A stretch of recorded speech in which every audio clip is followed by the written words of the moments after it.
කීවෙනි වැඩසටහනද? 19 නේ. 19.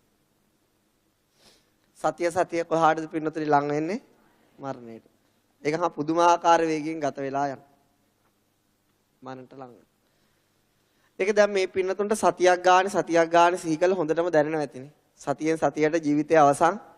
ඕක හරි තේරුම් ගන්න ලැබුණොත් ඒක ලොකු දෙයක්.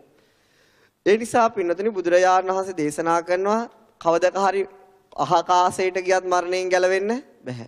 මහා සාගරයේ මැදට ගියත් මරණයෙන් ගැලවෙන්න, කන්දේ තියෙන ගල් ගුහාවකට ගියත් මේ ලෝකේ කොහේ ගියත් මරණයෙන් ගැලවෙන්න බෑ කියලා. පින්නතුනි වසරක් පාසා අපි මරණයට ලං වෙනවා. මාසයක් පාසා අපි මරණයට ලං වෙනවා. සතියක් පාසා අපි මරණයට ලං වෙනවා. දිනයක් පාසා අපි මරණයට ලං වෙනවා. පැයක් පාසා අපි මරණයට ලං වෙනවා.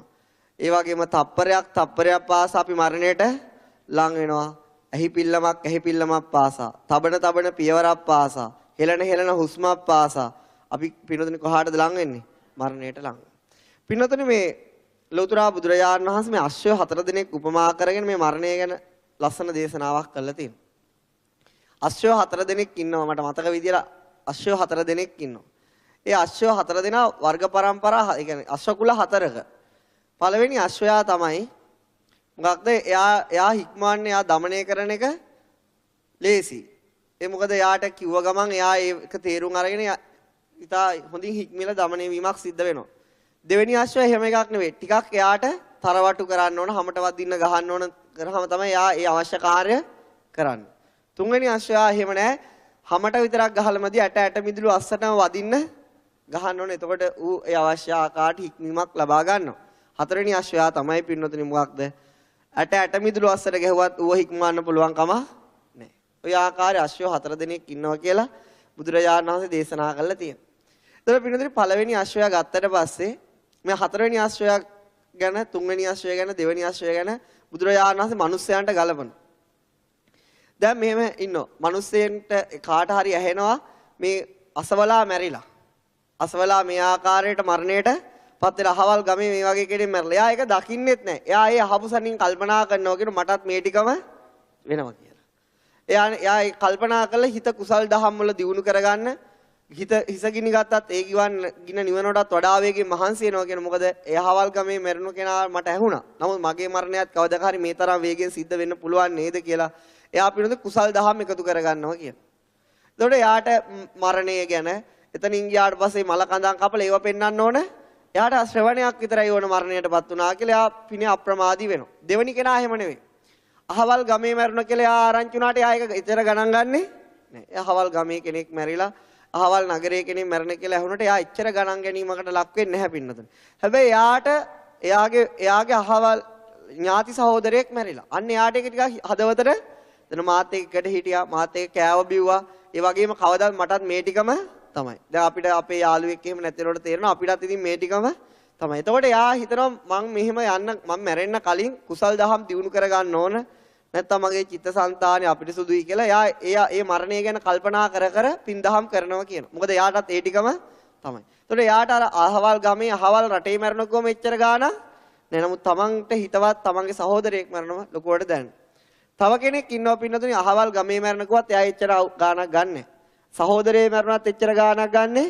නැබැයි එයාගේ කුසින් උපන් දරුවෙක් නැති වෙනවා. නැත්නම් එයාට දා උපන් දරුවෙක් අන්න ඒක හදවත පසාරු කරගෙනම දැනෙනවා. මගේ දරුවත් මෙහෙම මැරුණා නම් මටත් මේ ටිකම තමයි. දැන් බලන්න පටාචාරා වගේ ගත්තට පස්සේ එයා ඕන තරම් මරණය ගැන ඇහුවා. නමුත් එයාට ජීවිත අවබෝධයක් ඇති වෙන්න කල්පනා වුණේ නැහැ. එයා ඊට පස්සේ එයාගේ සහෝදරයෝ ඔක්කොම දාලා ගියා. එයා ඒ ජීවිත අවබෝධයක් ඇති වෙන්න කල්පනා වුණේ මම තමන්ගේ දරුවෝ ටික නැති වුණාම හොඳටම දැනුණා. අන්නේ ආකාරයට පින්නතුනි කුසල් දහම් ඇති කරගන්න යනවා. දැන් අපි ඊට පස්සේ බුදුරජාණන් වහන්සේ කියනවා තවත් සමහරෙක් ඉන්නවා. තමන්ගේ අම්මා මැරුණා. තමන්ගේ දරුවෙක් මැරුණත් ඒත් ප්‍රශ්නයක්. ඒත් ගණන් ගන්නෑ. ඒ ගණන් ගන්නගේ හොඳට දුක දැනෙනවා. නමුත් කුසල් කරන්න ඕනේ කියලා හිතෙන්නේ කොච්චර ඇට මිදුළු ඇස්සට ගැහුවත් හතරවෙනි ඇස්සයෙන් කිසි වැඩක් ගන්න පුළුවන් කම ඒ වගේ තමයි කියන්නේ. මේ පිළිකාරෝහලේ ඉන්න මේ මැච් එක බලමු. මේ පිළිකාව හැදිලා මේ ඉන්න මේ වේදනාවේ මේ මැරෙන්න ඕන මෙන්න මේ මැච් එකේ ලකුණු ස්කෝර් එක කීයද කියලා අහනවා. ඉතින් තව මොනවා තමන්ගේ ඇඟටත් තමන් දැන් තම තේරිලා තමන් මේ මරණයටපත් වෙන්න ආසන්නයි කියලා.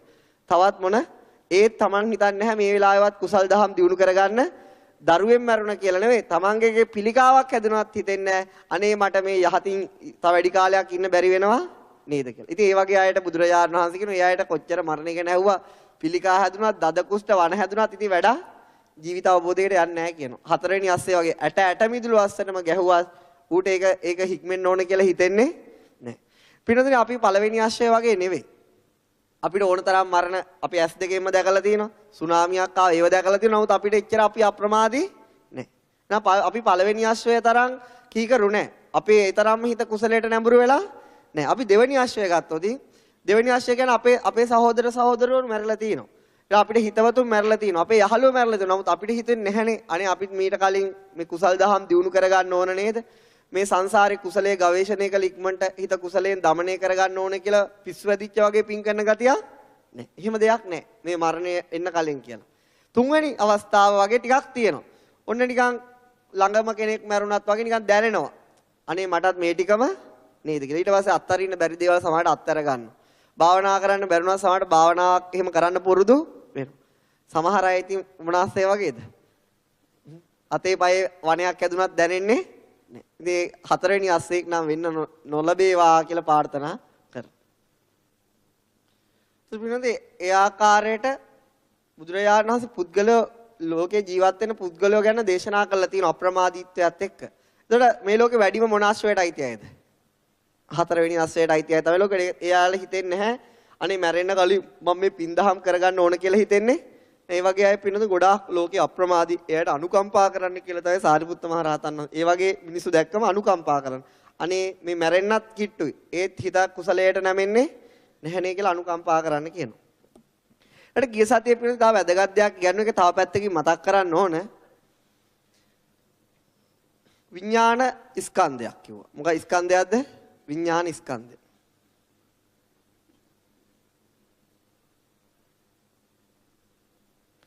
විඥාන ස්කන්ධය. විඥාන ස්කන්ධයක් කියන එකේ තේරුම මොකද්ද? සිත් ගොඩක්. මොකද්ද ස්කන්ධයක් කියන්නේ? දැන් සිත් ගොඩක් අද අලුතෙන් ආපු අයට නිකන් මතක් කරන්න. ජීවිතේ උපදින පළවෙනි හිතට කියන්නේ මොකද්ද? ප්‍රතිසන්දි සිත. ප්‍රතිසන්දි සිත. මේ භවයේ පහළ අන්තිම හිතට කියන්නේ මොකද්ද පින්නොදනි? චුති සිත. එතකොට වර්ණයේ දකින්න සිතට කියන්නේ චක්කු විඥානය. භවයේ ගෙනියන සිතට කියන්නේ භවාංග සිත. ඔය ආකාරයට මුළු ජීවිතේම කියන්නේ සිත් ගොඩක්.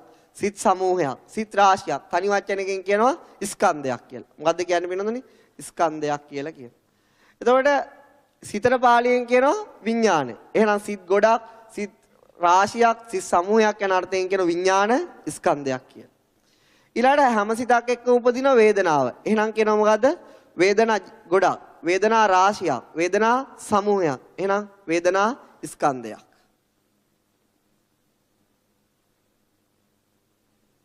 එතකොට පින්නතුනි හැම සිතක් එක්ක උපදිනවා සංඥාව. සංඥා ගොඩක්, සංඥා රාශියක්, සංඥා සමූහයක්, සංඥා ස්කන්ධයක්, සංඥා ස්කන්ධය. ඊළඟ සෑම සිතක් එක්ක උපදිනවා චේතනාව. ඒ චේතනාවට අනුකූල වෙනවා අනිත් ලෝභය, දේශය, සද්ධාව හැම එකම චේතනාවට අනුකූල වෙනවා. ඒ සියලුම චෛතසික 50ට කියනවා සංස්කාර කියලා. මොකද්ද? සංස්කාර සකස් කරන දාන සංස්කාර. චෛතසික 50. ඒ කියන්නේ වේදනාවයි සංඥාවයි අරුණම ඉතුරු චෛතසික 50. දැන් මොනවද අපි ගණන තියෙනවා? වේදනා සංඥා අරුණ පස්ස. ඊළඟට මානසිකාර. ඊළඟට ඒකාග්‍රතාව. ඊළඟට ජීවිත ඉන්ද්‍රිය. ඊළඟට වීර්ය. ඊළඟට ඡන්දය. ඊළඟට ප්‍රීතිය. ඊළඟට විතක්ක විචාර. ඊළඟට මෝහය. ඊළඟට අහිරිකය. අනෝතප්පය. උද්ධච්චය. ඒ වගේ ඊළඟට ලෝභය. ඊළඟට දේශය. ඔය ආකාරය ඉගෙනගෙන තියෙනවා. ඒ ඊළඟට දිට්ඨිය. ඉතින් ඔය චෛතසික ඔක්කොම ගත්තා තව කුසල පැත්තේ උගන්නලා නැහැ. මේ ඔක්කොම ගත්තම චේතනාවට උපකාර කරන දේවල්. ලෝභය සහගත අපි යම් දෙයකට ආස කරාම කියන ලෝභ චේතනා. මොන චේතනාද? ලෝභ චේතනාව ලෝභයට අනුකූල වෙලා. අපිට තරහ ගියාම කියන දේශ චේතනා. අන දේශය චේතනාවට අනුකූල වෙලා. මේකට කියනවා සංස්කාර කියලා. මොකද්ද කියන්නේ? සංස්කාර. එහෙනම් මුළු ජීවිතේ කියන්නේ කුසල්ලෝ අකුසල් ගොඩක්. සංස්කාර ගොඩක්. එහෙනම් සංස්කාර ස්කන්ධය. මේවට කියන්නේ මේවා නාම ධර්ම. මොන ධර්මද? නාම ධර්ම. මේ නාම ධර්ම උපදින්නේ මනුස්ස ලෝකේ දෙවියන්ගේ බ්‍රහ්මයන්ගේ රූප ධර්ම උඩ. එතකොට පින්නතුනේ නාම ධර්ම හැම වෙලාවෙම විඥාන උපදින්නේ ආයතන හයක් තුල. මොනවද? එක්ක චක්කු දසය කලාප, එක්ක සෝත් දසය කලාප, එක්ක ගාන දසය කලාප, එක්ක ජීවා දසය කලාප, එක්ක කාය දසය කලාප, එක්ක වස්තු දසය කලාප. එතකොට පින්නතුනේ මේ එහෙනම් මුළු ජීවිතේම කියන්නේ මොකද්ද? රූප ගොඩක්. එහෙනම් රූපස් කන්දය.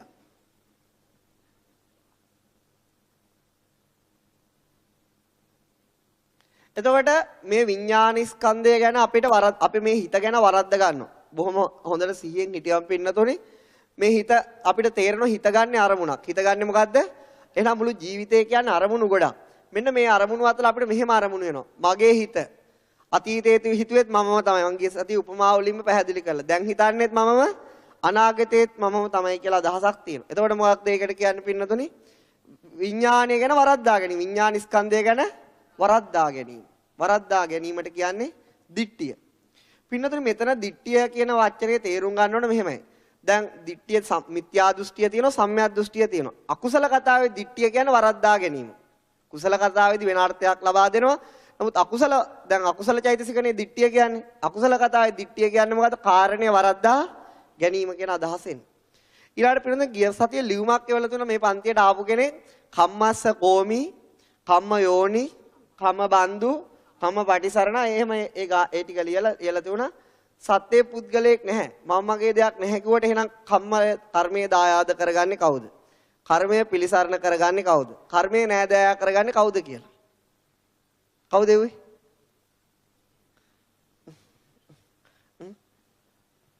ඉතින් එව්වේ කවුරු? ඉතින් උත්තරේ දෙන්නයි. අම්ම එව්වේ. එහෙනම් අම්මට විතරයිනේ උත්තර ඕනේ. මං කියා දෙන්නම්. හරිද? ඒතර මෙහෙමයි තියෙන්නේ. බුදුරජාණන් වහන්සේ දේශනා කරනවා මම මගේ ආත්මීය කියලා දෙයක් නැහැ. මම මගේ ආත්මය කියලා දෙයක් ඒක වරද්දා. එහෙම අදහසක් තියෙනවනම් ඒක නිවැරදි අදහසක්. හැබැයි බුදුරජාණන් වහන්සේ කියලා නැහැ කවදාවත් ධර්මතා නැහැ කියලා. ධර්මතා කියලා දෙයක් තියෙනවා. මොනවද ධර්මතා කියලා 82ක් තියෙනවා. විස්තර කරලා තියෙනවා. මොකද්ද? චිත්ත, චෛතසික, රූප, නිබ්බාන. මේව නැහැ කියලා කාටවත් කියන්න බෑ. වීර්ය කියලා ධර්මතාවයක් තියෙනවා. චේතනාව කියලා ධර්මතාවයක් තියෙනවා. වේදනාව කියලා ධර්මතාවයක් තියෙනවා. සංඥාව කියලා ධර්මතාවයක් තියෙනවා. එතකොට අපි සත්වයක් කියලා ගත්තට පස්සේ කියන්නේ ධර්මතා ගොඩක්. දැන් බුදුරජාණන් වහන්සේ කිව්වත් මොකද්ද? ධර්මතා ගොඩක්. බුදුරජාණන් වහන්සේට සිතක් තියෙනවා. බුදුරජාණන් වහන්සේට චේතනාවක් පහළ වෙනවා. බුදුරජාණන් වහන්සේ සිත අරමුණු ගන්න. සාමාන්‍ය මිනිස්සෙක් කියලා ගත්තත් ධර්මතා ගොඩක්. සාමාන්‍ය මිනිස්සෙටත් හිතක් තියෙනවා. සතර මහා ධාතු වලින් හැදිච්ච රූපයක් ඒ හිත අරමුණු ගන්න. එතකොට ඒකේ වේදනාවක් උපදිනවා. ඒකට චේතනාවක් තියෙනවා. එතකොට පින්නතුනි මෙතන මේ පුද්ගල වශයෙන් පුද්ගල සංඥාවෙන් මිදිලා. එතකොට විශ්ව සත්‍යතා සංඥාවෙන් ගත්තොත් මොකද? මුළු හැමදේම කියන්නේ මොකද? ධර්මතා ගොඩක්. නාම රූප ගොඩක්. මොන ගොඩක්ද? නාම රූප ගොඩක්. නාම ධර්මතාවක් තියෙනවා, රූප ධර්මතාවක් තියෙනවා. හැබැයි දැන් නාම රූප නැහැ කියලා ලෞතර බුදුරජාණන් වහන්සේ දේශනා කළා නෑ. නාම රූප කියලා දෙයක් තියෙනවා. නාම ධර්ම වශයෙන් කුසල අකුසල ධර්මතා උපදිනවා. වීර්ය කියලා ධර්මතා උපදිනවා. චේතනාව කියලා ධර්මතා උපදිනවා. චේතනාව උපදුනහම කර්මය සකස් වෙනවා. චේතනාව උපදුනහම මොකද වෙන්නේ? කර්මය සකස් වෙනවා. කර්මය ප්‍රත්‍ය වෙනවා. කර්මය සකස් වෙනවා පින්නතුනේ. කර්මයට අනුව විපාකයක් ලැබෙනවා. ඒකත් ධර්මතාවය. කර්මයට අනුව විපාකයක් ලැබීම මොකද්ද? ධර්මතාවය. හැබැයි මම මගේ ආත්මය කියලා දෙයක් ඒක වරද්දා. මෙතන නෑනේ. හිත අරමුණක් ගත්තම ඒකට ක්‍රියාත්මක වෙන ධර්මතාවයට තමයි චේතනාව කියන්නේ. ඒ ක්‍රියාත්මක කළ පෙරපසු නොවි හදන ධර්මතාවයට තමයි කර්මය කියලා කියන්නේ. ඒ කර්මය අනාගත විපාක දෙන ස්වභාවය තමයි අර චේතනාව විස්තර කරන තැනදී විස්තර කරලා ඇති. මේ භවයේ විපාක දෙනවා දිට්ඨ ධම්ම වේදිනිය. ඊළඟ භවයේ විපාකය එනවා නම් ධර්මතාවයක් වශයෙන් අපරාපරිය වේදිනිය. ඊළඟ උප්පජ්ජ වේදිනිය. අහෝසි කර්මාකාරයෙන් ඒ ධර්මතාවය යම් ආකාරයකට සිතට ප්‍රත්‍ය වෙන විදිහ විස්තර කරලා තියුණා චේතනාව විස්තර කරන DVD එකේදී. ඒක බැලුවේ? උපකල්පනය කරනවා. බලන්න නැති කියලා. එතකොට ඒක ඇති. එහෙම විස්තර කරලා ඇති. ඊට පස්සේ පින්නතොනේ කර්මය විපාක. එතකොට දැන් අපි කියමු සත්වේ පුද්ගලයේ මම මගේ ආත්මයක් නැත්නම් පව් කරත් එකයි පින් කරත් හැබැයි මොකද ධර්මතාවය මොකද වෙන්නේ? අකුසලයට දුක් විපාක හදනවා. කුසලයට සැප විපාක හදනවා. ඒක නතර කරන්නේ. ඒක මොකද්ද? ධර්මතාවය. කුසල අකුසල කර්ම හදන්න ශක්තිය නැති කරොත් දුකක්වත් සැපක්වත් හදන්නේ ඒකත් ධර්මතාවය. ඒක නිවන කියන ධර්මතාවයක් තියෙනවනේ. අර අම්ම කෙනෙක් නිදි. හරි කමන්නේ. මොකද එතකොට පින්නතුනි මොකද්ද වෙන්නේ? යම් ආකාරයට කුසල හෝ අකුසල කියලා ධර්මතාවයක් උපදින්න නැති විදිහට චිත්ත ධර්මතා ටික පත් කරගත්තොත් ආර්ය අෂ්ටාංගික මාර්ගයෙන් කුසල හෝ අකුසල හදන්නේ නැහැ. ඒ තාක්කල් මොකද වෙන්නේ? ධර්මතාවයක් වශයෙන් චේතනාව ක්‍රියාත්මක කරන සෑම මොහොතම කර්මයක් සකස් වෙනවා. ඒක ධර්මතාවය. එහෙනම් පිළින සත්‍යයේ පුද්ගලයෙක් නැහැ කියලා. මම මගේ ආත්මය කියලා දෙයක් නැහැ කියලා. ඔහේ පව් කරොත් මොන ධර්මතාවයේද ක්‍රියාත්මක වෙන්නේ? අකුසල විපාකයේ ක්‍රියාත්මක වෙනවා. මොන විපාකයේද ක්‍රියාත්මක වෙන්නේ? ඒක නතර කරන්න බෑ. අන්න ඒ නිසා තමයි බුදුරජාණන් වහන්සේගේ කම්ම යෝනි, කම්ම බන්දු, කම්ම පටිසරණ යං කම්මං කරිස්සාමි. කල්යාණං වා පාපකං වා තස්සදායාදෝ භවිස්සාමි. එතන නෑනේ මම මගේ ආත්මයක් තියෙනවයි කියලා. යම් කිසි ආකාරයකට හිතෙන් අරමුණු අරගෙන චේතනාවෙන් ඔබ අකුසල කර්ම රැස් කරොත් හෝ කුසල කර්ම රැස් කරොත් කල්යාණ හෝ පාපක හෝ ඒක තමයි ඔබට දෑවැද්ද වෙන්නේ. ඒක තමයි ඔබගේ නෑදෑ වෙන්නේ. මොකද රැස් කරපු කර්මය තමයි විපාක දීම වශයෙන් ධර්මතාවයක් වශයෙන් ඉදිරිපත් වෙන්නේ. දැන් අපිට තේරුණේ? එහෙනම් හරි. හැබැයි මම මගේ ආත්මය කියලා දෙයක් නැහැ. එක්තරා පුද්ගලයෙක් ලෞතුරා බුදුරජාණන් වහන්සේ ගාවට ඇවිත් කියනවා භාග්‍යවතුන් වහන්සේ බුදුරජාණන් වහන්සේ දේශනා කරන්නේ කිසිවක් නැහැ කියලා නේද? මොකක්ද අහන්නේ? මේ නම සූත්‍රයේ නම අත්තක්කාර සූත්‍රය. ඒක තමයි සඳහන් වෙන්නේ මේ ගැන. යා බුදුරජාණන් බ්‍රාහ්මණයෙක් කියලා බුදුරජාණන් වහන්සේ දේශනා කරේ කිසිවක්ම නැහැ කියලා නේද?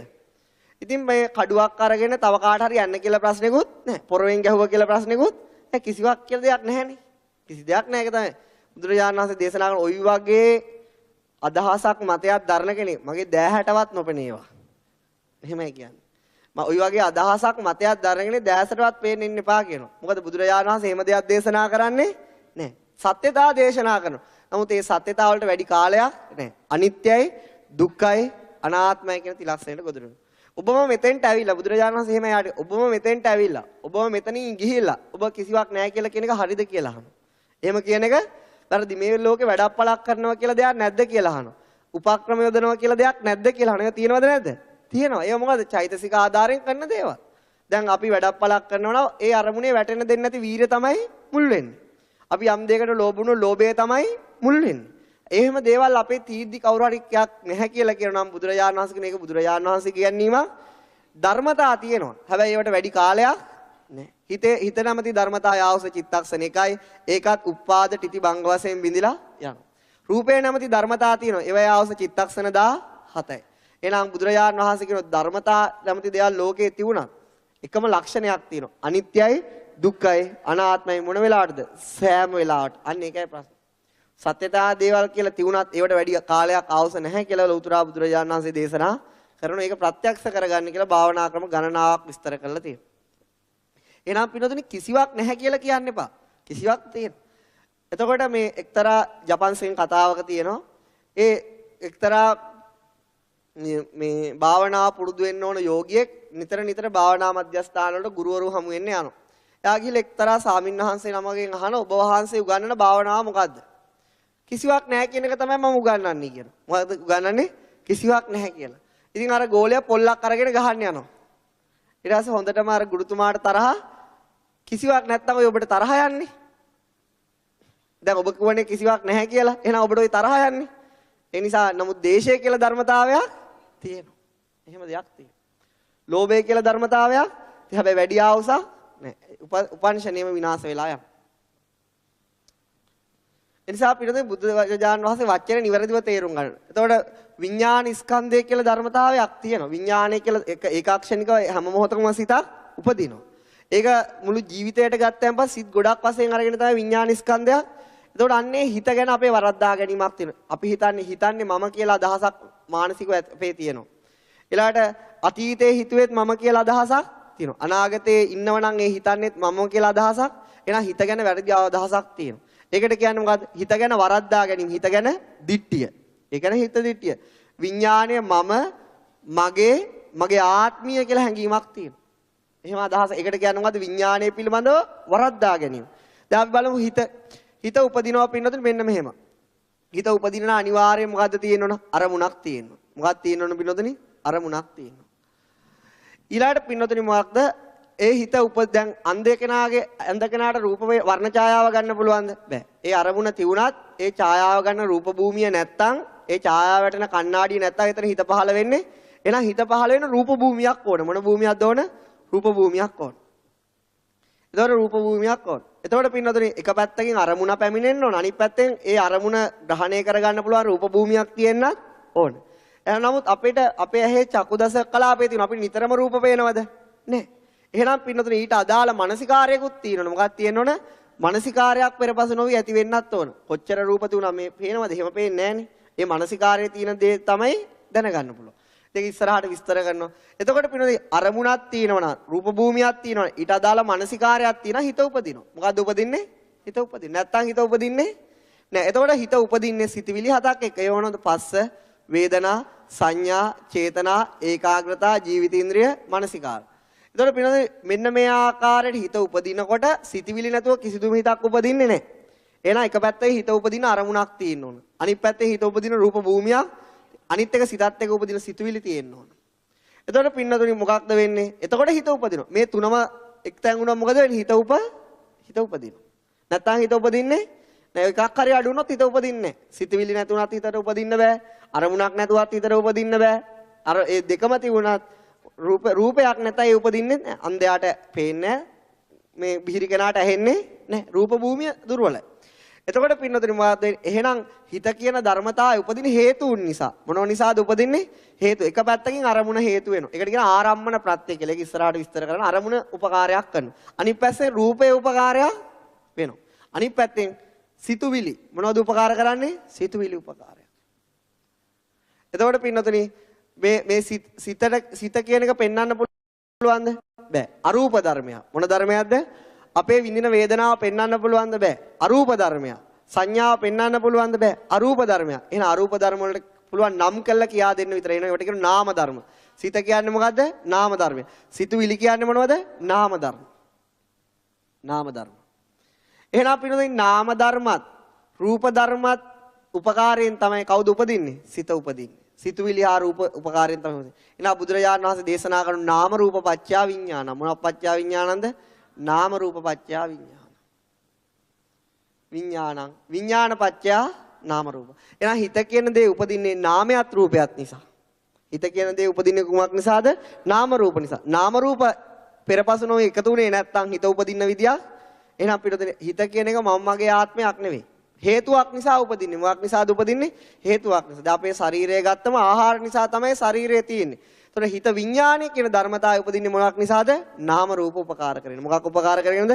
එහෙනම් නාම රූප උපකාරයෙන් උපදින විඥානය. අපි ගන්නවා මොකක් කියලාද? මම කියලා ගන්න. මගේ කියලා ගන්න. මගේ ආත්මිකදී වැරදීනේ. වැරදි. නිවැරදිව කල්පනා කරනවා නම් මොකද හිතන්නේ? විඥානේ උපදින හේතු ප්‍රත්‍යේ. මොකක් ප්‍රත්‍යෙන්ද උපදින්නේ? හේතු ප්‍රත්‍යේ. හේතුව නම් මොකද? නාම රූප. ඒක අනිත් පැත්තට ගත්තොත්. දැන් අනිත් පැත්ත ගන්නන්න ගිහලා පටලවෙයිද දන්නේ. ඊට පස්සේ පිනදෙනි හිත උපදින්නේ නාම රූප ප්‍රත්‍යේ. අනිත් පැත්තට ගත්තොත් නාම රූප උපදින්නේ හිත නිසා. දැන් හිත උපදින්න හේතු බැලුවොත් රූපයයි නාමයයි. අනිත් පැත්තෙන් බැලුවොත් නාමයයි රූපයයි උපදින්න හේතුව මොකද්ද? හිත. එහෙනම් පිනදෙනි මොකද්ද? මාර වැඩ. ඔයා නිසා මම උපදිනවා, මම නිසා උපදිනවා. අඤ්ඤමඤ්ඤ ප්‍රත්‍යතාවය කියලා කියන්නේ මොකද්ද? අඤ්ඤමඤ්ඤ ප්‍රත්‍යක් තියෙනවා. ඒ කියන්නේ මෙයා මෙයාට උපකාර කරනවා. අනිත් පැත්තෙන් මෙයා මෙයාට උපකාර කරනවා. මෙහෙම තමයි දාන්නේ. මෙයා මෙයාට උපදින්න හේතුවක් වෙනකොට මෙයා ඉපදීම මේගොල්ලෝ ඉපදීමට හේතුවක් මේ වගේ ස්වභාවයකට කියන්නේ අඤ්ඤමඤ්ඤ ප්‍රත්‍යතාවය කියලා. එකිනෙකාට උපකාර කර ගැනීම. එතකොට පින්නතුනි මොකද්ද? ඒක මෙන්න මෙහෙම සාරිපුත්ත මහ රහතන් වහන්සේ විස්තර කරනවා. ඒක එහෙම අර වචනේ පැටලෙනවා මෙහෙම ඉතින් ඔයා නිසා මම ඉන්නවා මම නිසා ඔයා ඉන්නවා. මගේ උපකාරයෙන් ඔයා ඔයාගේ උපකාරයෙන් මම. එහෙම තමයි. එතකොට පින්නතුනි ඒක දැන් එක බටමිටියක් තියෙනවා. බටමිටි දෙකක් හේතු කරලා තියෙනවා. එතකොට පින්නතුනි මේ බට දෙක මෙහෙම පොළවේ තියෙනකොට එකක් කටනොත් මොකද වෙන්නේ? අනික වල. දැන් මෙයා මෙහෙම ඉන්න මෙයා උපකාර කරනවා. අනිත් පැත්තට මෙයාට මෙහෙම ඉන්න මෙයා උපකාර කරනවා. ඕවට කියන්නේ අඤ්ඤමඤ්ඤ උපකාර කියලා. ඔයා නිසා මම ඉන්නවා මම නිසා ඒ වගේ හේතුඵල ධර්මයක් තමයි මෙතන තියෙන්නේ. ප්‍රත්‍ය ස්වභාවයක් එහෙම තමයි. ඒතකොට අන්න ඒ ආකාරයට තමයි විඥානෙ උපදින්නේ. විඥානෙ උපදින්නේ නාම රූප වල උපකාරයක් කරගෙන. නමුත් අපි හිතනවා හේතුව ඵලය අපිට වැඩක් නැහැ. ඒ හිත කවුද? මම මගේ ආත්මික ලේක බලවත් වරද්දා ගැනීම. ඒක මොකද්ද? බලවත් වරද්දා. වේදනාව පිළිබඳවත් ඒ වරද්දා ගැනීම තියෙනවා. සංඥාව පිළිබඳවත් ඒ වරද්දා ගැනීම තියෙනවා. චේතනාව පිළිබඳවත් ඒ වරද්දා ගැනීම තියෙනවා. රූපය පිළිබඳවත් ඒ වරද්දා ගැනීම තියෙනවා. එතකොට පින්නතුනි මෙහෙම තියෙන වරද්දා ගැනීම. දැන් මේක මහා ඉගැන්වීමක් නෙවෙයි. මේක එච්චර හිතන්න එපා. මොකද්ද? නාම රූප නිසා විඤ්ඤාණ. මුණ බැලුවම මට පේන මහා එකක් වෙයි. එහෙම දෙයක් නැහැ මෙතන. මෙතන මොකක්ද මේ හරියට තේරුම් ගන්න. මොකද්ද මේ කියන්නේ කියලා. ඒක තේරුණාම හොඳටම ඇති. එතන මේ මොකද්ද? එක පැත්තකින් චක්කු දස කලාපේ හෝ සෝත දස කලාපයක් ඕන හිතට උපදින. මේ දෙක නැත්තම් හිත උපදින්නේ. ඒ දෙක තියුණාම මදි හිත උපදින්නේ සිතවිලිත් එක්ක. එතන හිත උපදින්න දෙපැත්තක් ඕන වෙනවා. එකක් නාම ධර්ම, එකක් රූප ධර්ම. ඒ දෙකම තියුණොත් තමයි හිත කියලා විඥානයක් කියන එකක් උපදින්නේ. ඒ විදිහට තමයි තේරුම් ගන්න ඕන. එතකොට පින්නතුනි ඔය හැම දෙයක්ම කෙටියෙන් බැලුවොත් ඔය එක වචනයක්වත් තේරුම් නැත්නම් තේරෙන වචනේ තමයි හේතුඵල ධම. මොන ධමයක්ද? හේතුවක් නිසා ඵලයක් උපදිනවා. හේතුව නැතිවීමෙන් ඵලය නැති වෙලා යනවා. ඔක තමයි ලෝක ස්වභාවය. එහෙනම් හේතුඵල ධමයක් වශයෙන් පවතින පංචස්කන්ධය කියලා ලොකු වරද්දා ගැනීමක් තියෙනවා. ඒ මොකද්ද? ඒ සියල්ලම මගේ ආත්ම. බුදුරජාණන් වහන්සේ අහන එක වෙලාවක මහණෙනි. මෙහෙම අහනවා. මහණෙනි, ওই රූපේ ඔබේ කියලා හිතන්නකෝ. රූපේ මම කියලා හිතමුකෝ. රූපේ මම නම්. එහෙනම් මොකක්ද වෙන්නේ? මට ඕන විදිහට පවතින්න ඕනේ. එහෙම රූපය වෙනස් වෙනවා. මොකද්ද වෙන්නේ? වෙනස් වෙනවා.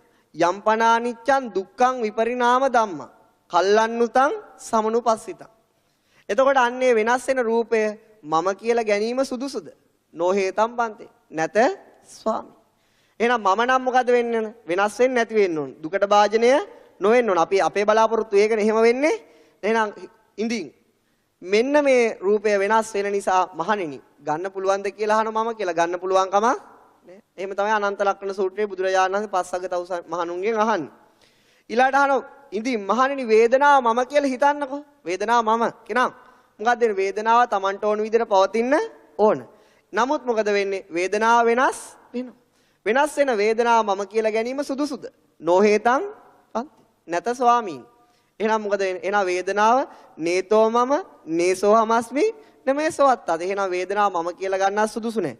මගේ කියලා ගන්නත් සුදුසු නැහැ. මගේ ආත්මයයි කියලා සැලකීමත් සුදුසු හේතුඵල ධම. මොන ධර්මයක්ද?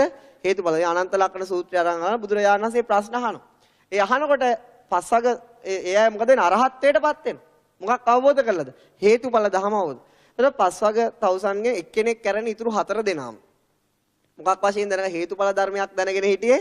රූපය මමයි කියලා තේරුම් අරගෙන හිටියේ. වේදනාව මමයි කියලා තේරුම් අරගෙන හිටියේ. සංඥාව මමයි කියලා අර ප්‍රශ්න හිමත් එක්ක ඒගොල්ලොන්ගේ ප්‍රඥාව උපදිනවා. ප්‍රඥාව උපදුනහම මොකද වෙන්නේ? සත්‍ය තේරෙනවා. ඒතර ප්‍රසග මහණුන් කල්පනා කරේ රූප වේදනා සංඥා සංකාර නැහැ කියලා නෙවෙයි. රූප වේදනා සංඥා සංකාර මම මගේ ආත්මීය දෙයක් නොවේ කියලා. අන්න ඒ විදිහට තමයි අවබෝධය ඇති වුනේ. ඉතින් ඒ නිසා අපිට ඒ ගැන එතකොට මේ පංචස්කන්ධයට කියන නම. පංචස්කන්ධයට කියන නම තමයි මොකද්ද? සක්කාය. මොකද්ද කියන්නේ පින්නතුනි? සක්කාය කියලා කියනවා. එතන පංචස්කන්ධය වරද්දා ගැනීමට කියන දිට්ඨිය. එහෙනම් පංචස්කන්ධය ගැන වරද්දා ගැනීමට කියන්නේ සක්කාය දිට්ඨිය. සක්කාය දිට්ඨිය කියලා කියන්නේ. පංචස්කන්ධය ගැන වරද්දා ගැනීම. ඊළාට පින්නතුනි අපි මේ රූපයට අපේ තියෙන දැඩි ඇල්මක්. දැන් බැරි වෙලාවත් gediyak ආවොත් මොකද? අයියෝ මගේ රූපය ඉවරයි. එහෙනම් මොකද වෙන්නේ? gediyen එපා කියලා අපේ ආසාවක් තියෙනවා. එහෙනම් රූපය පිළිබඳව අපේ ලෝභයක් තියෙනවා. මොකක්ද තියෙන්නේ? රූපයට ඇලීමක් තියෙනවා. වේදනාවට ඇලීමක් තියෙනවා. සංඥාවට ඇලීමක් තියෙනවා. ක්‍රියාකාරකම් වලට ඇලීමක් තියෙනවා. විඥාණයට සිතට ඇලීමක්. එහෙනම් මේ රූපය පිළිබඳව වරද්දා ගැනීමක් තේම. මේ රූපය පිළිබඳව පංචස්කන්ධය පිළිබඳව මොකද තියෙන්නේ? ලෝභයක් තියෙනවා. පින්නතුනි බුදුරජාණන් වහන්සේ ධර්මතා 82ක් ගැන විස්තර කරනවා. මේක ඉස්සරහට තව තේරුම් ගන්න පුළුවන්. නමුත් මම මෙතෙන්දී නිකමට කියන්න. ධර්මතා 82ක් ගැන විස්තර කරලා තියෙනවා. සත්‍යතා 82යි. ඒක බෙදලා ගැනීමේ පහසුවට චිත්ත, චෛතසික, රූප, නිබ්බාන කියලා. චෛතසික ගත්තොත් 52ක් තියෙනවා. කීයක් තියෙද? සබ්බචිත්ත සාධාරණ 7යි, පෙකීර්ණක 6යි, අකුසල චෛතසික 14. ඒකෙන් මේ පින්නතුන්ට කියා දීලා තියෙන මෝහය, අහිරිකය, අනෝතප්පය, උද්ධච්චය, ලෝභය, දේශය, දිට්ඨිය. කී සතිය ගාදුණු දිට්ඨිය. ඒතර පින්නතුන්ට තව තියෙනවා නිර්වාණ ස්වභාවය. නිර්වාණ ධාතුව තියෙනවා. ඊළඟට තියෙන රූප 28. ඊළඟට තියෙන මොකද? රූප 28. ලෞතර බුදුරජාණන් වහන්සේ සර්වඥතා ඥානයේ ලෝකේ දිහා බැලුවම සත්‍යතා 82කට වඩා පේනවා. නමුත් අපිට 82ක් කියලා දෙනවා. මෙන්න මේ 82 අතරින් බුදුරජාණන් වහන්සේ ඊළඟට බලනවා කාටද උපාදාන ලක්ෂණය තියෙන්නේ කියලා. මොන ලක්ෂණය තියෙන්නේද? උපාදානය කියන්නේ ග්‍රහණය කර ගැනීම, තද කර ගැනීම, දැඩිව අල්ලා ගැනීම කියන අදහස තමයි උපාදානය කියන වචනේ තියෙන්නේ. මොකද්ද උපාදානය කියන්නේ? ග්‍රහණය කර ගැනීම, තද කර ගැනීම, දැඩිව අල්ලා ගැනීම තියෙන මොන ලක්ෂණ වලටද කියලා බලන්න. එතකොට බුදුරජාණන් වහන්සේට වෙනවා මේ සත්‍යතා 82ක් තිබුණා. නිවන කියන ධර්මතාවයට දැඩිවල්ලා ගැනීමක් නැහැ. එහෙම දෙයක් නැහැ. සද්ධාව කියන ධර්මතාවයට දැඩිවල්ලා ගැනීමක් නැහැ. අලෝභය කියන ධර්මතාවයට දැඩිවල්ලා ගැනීමක් නැහැ. මෝහය කියන ධර්මතාව අරමුණ වහන. එයාගේ අල්ලගන්න ස්වභාවයක් නැහැ. වේදනාව කියන ස්වභාව විඳින ස්වභාවයක් තියෙන. අල්ලගන්න ස්වභාවයක්. පින්නතුනි බුදුරජාණන් සර්වඥතා ඥාණයට පේනවා මේ 82 අතරින් දැඩිව අල්ලා ගැනීම තියෙන්නේ කාටද? ලෝභයටයි දිට්ඨියටයි.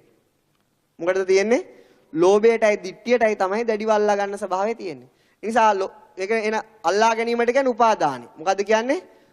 උපාදාන ලක්ෂණ තියෙන ලෝභයටයි දිට්ඨියටයි. එනවා පංචස්කන්ධයට පිළිබඳ අපේ තියෙන මේ දෙකම එකතු කරාම කියන මොකක් තියෙනවයි කියලා?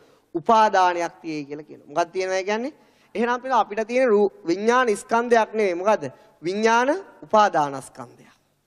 අපිට විඥානය පිළිබඳව ලෝභයකුත් තියෙනවා, දිට්ඨියකුත් තියෙනවා. එහෙනම් මොකද්ද තියෙන්නේ? විඥාන උපාදානස්කන්ධය. ඊළඟට තියෙන්නේ මොකද්ද? අපිට වේදනාව පිළිබඳව ලෝභයකුත් තියෙනවා, දිට්ඨියකුත් තියෙනවා. අපිට තියෙන්නේ මොකද්ද? වේදනා උපාදානස්කන්ධය. ඊළඟට අපිට සංඥාව පිළිබඳවත් එහෙමයි. චේතනාව පිළිබඳවත් එහෙමයි. එහෙනම් අපිට දන්නේ යර්ථයෙන් කියනවා සාමාන්‍ය මිනිස්සෙට තියෙන්නේ පංචස්කන්ධයක් නෙවෙයි මොකද්ද? පංච උපාදානස්කන්ධය. ඒක ගැන වරද්දා ගැනීම තියෙනවා. දිට්ඨිය මගේ ආත්මය කියලා බලන්න දිට්ඨියේ කොහොමද ග්‍රහණය කරන ලක්ෂණ තියෙන්නේ? මමයි මගේ ආත්මය කියලා මගේ දරුවෝ ගෙදරින් එළියට දානවල ළඟට ගන්නවද? ළඟට ගන්නවා. ඒකේ තියෙන ග්‍රහණය කිරීම ළඟ. අපි යමකට ලෝභ වුණාම ඒක අත්හරිනවද අල්ල ගන්නවද? අන්න ග්‍රහණය කරන ලක්ෂණය එතන තියෙන. ඒකට කියන්නේ උපාදාන ලක්ෂණය තියෙයි කියලා. මොන ලක්ෂණයද? උපාදාන. එහෙනම් අපිට තියෙන පින්නනේ පංච උපාදානස්කන්ධය. මොන ස්කන්ධයක්ද? දැන් ඒක තේරුණාද? අඤ්ඤමඤ්ඤද? එහෙනම් වුණ අනිත් තව පැත්තක් කියලා දෙන්න. දැන් පින්නනේ විශ්වයේ සත්‍යතා 82ක් තියෙනවා. සත්‍යතා 82ක් තියෙනවා. අපි අහලා තියෙන උපාදානෙ, ඊළඟට ක්ලේශ, සංයෝජන, ඊළඟට මොකක්ද? තව තියෙනවා එක එක යෝග, කාමෝග, භවෝග කියලා වචන තියෙනවා. ඒ කියන්නේ 아무තු ධර්මතාවයකට නෙවෙයි. මේ 82ෙම තියෙන ලක්ෂණ. ඊළඟ මග්ග ලක්ෂණය, ධාන ලක්ෂණය. ඒවා ඉස්සරහට කියලා දෙන්න ඕන දේ මම අද නිකන් ගත්තේ. එතකොට පින්නතුනි මෙන්න මේ 82ම ගත්තට පස්සේ දැඩිවල්ලා ගැනීම තියෙන ලක්ෂණ දෙකකට. ඒ කාටද? ලෝභයටයි දිට්ඨියට. දැන් මේ ධර්මතා 82 ගත්තට පස්සේ මේවට එකිනෙක වෙනස් ගුණ ධර්ම තියෙනවා. ඊට පස්සේ මේවට සමාන ගුණ ධර්මත් තියෙනවා. දැන් සෑම අකුසලයකටම තියෙන දුක් විපාක හදන ලක්ෂණ. සෑම කුසලයකට තියෙන සැප විපාක හදන. එතන මේ 14 වෙනි පොදු ලක්ෂණේ දුක් විපාක හදනවා. අර 25ටම පොදු ලක්ෂණේ සැප විපාක හදනවා. අයිත් මේ 14 දෙනා ගත්තම ඒක ඇතුලේ තියෙන තව සමාන ලක්ෂණ තියෙනවා. දැන් ලෝභයටයි දිට්ඨියටයි තියෙන්නේ මොකද්ද? උපාදාන ලක්ෂණ. දැන් අපි කියනවා මේ ලෝභ දේශ මොහ වලට කියන්නේ මොකද? අකුසල මූල. අකුසල මූල කියලා. අකුසල මූල ලක්ෂණේ තියෙන අර චෛතසික 14 තුන් දෙනාට. කාටද? ලෝභයටයි, දේශයටයි, මොහයටයි. ඒ ආකාරයට තමයි වෙන් කරලා තියෙන්නේ. ඉතින් ඒක ඉස්සරහට තේරුම් ගන්න තියෙන දෙයක්. ඒක එච්චර ඕනේ නැහැ. නමුත් කාට හරි ගිය සතියේ DVD එක බලලා මේක උපාදානය කියන එක කිව්වේ නැහැ කිව්වොත් අන්නේ පාර හිතන දන්නේ නැතුව කියා දුන්නද කියලා. නැත්නම් මේක මම අද නෙවෙයි සාමාන්‍යයෙන් මේක වීඩියෝ කරේ නැත්නම් කියලා දෙන්නේ සති ගණනාවක් ගියාම උපාදානය වෙන හැටි. නමුත් දැන් මේක වීඩියෝ එකක් නේ. බැරි වෙලාවක් කිව්වොත් උපාදානයක් නැද්ද කියලා. එහෙනම් උපාදානය කියන එක ගිය සති ඉගැන්නුවා. නමුත් ඒක කිව්වේ නැහැ. තේරුම් කරගන්න ඕන ඔහොම තමයි. ඒක කාට හරි තේරෙන්නේ නැත්නම් මොකද හිතන්නේ? මට තේරෙන්නේ නැහැ කියලා කල්පනා කරගන්න. නේ? එතකොට කවදක හරි තේරෙවි. ඒ උපාදානය වෙන හැටි පස්සේ මේ තව සති 6ක් 7ක් ගියාම තේරෙන්න ගනීවි.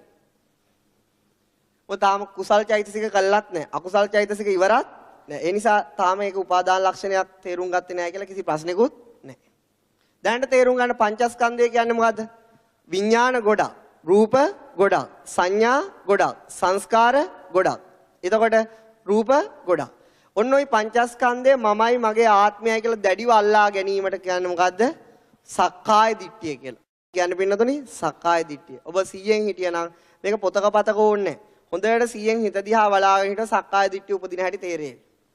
මේ රූපය මමයි කියන අදහස හිතේ ඇති වෙන හැටි තේරෙයි. වේදනාව මමයි කියලා අදහසක මුල් බැසගෙන ඉන්න බවක් තේරෙවි. එතකොට අන්න ඕක තමයි ලෝකේ තියෙන ප්‍රබලම ප්‍රශ්නේ. මේ රූපයත් මම නම් වේදනාවත් මම නම් මේක රැක ගන්න ඕනද නැද්ද? රැක ගන්න ඕන. Tamanට අයිති දේවල් මොකද කරන්න ඕන?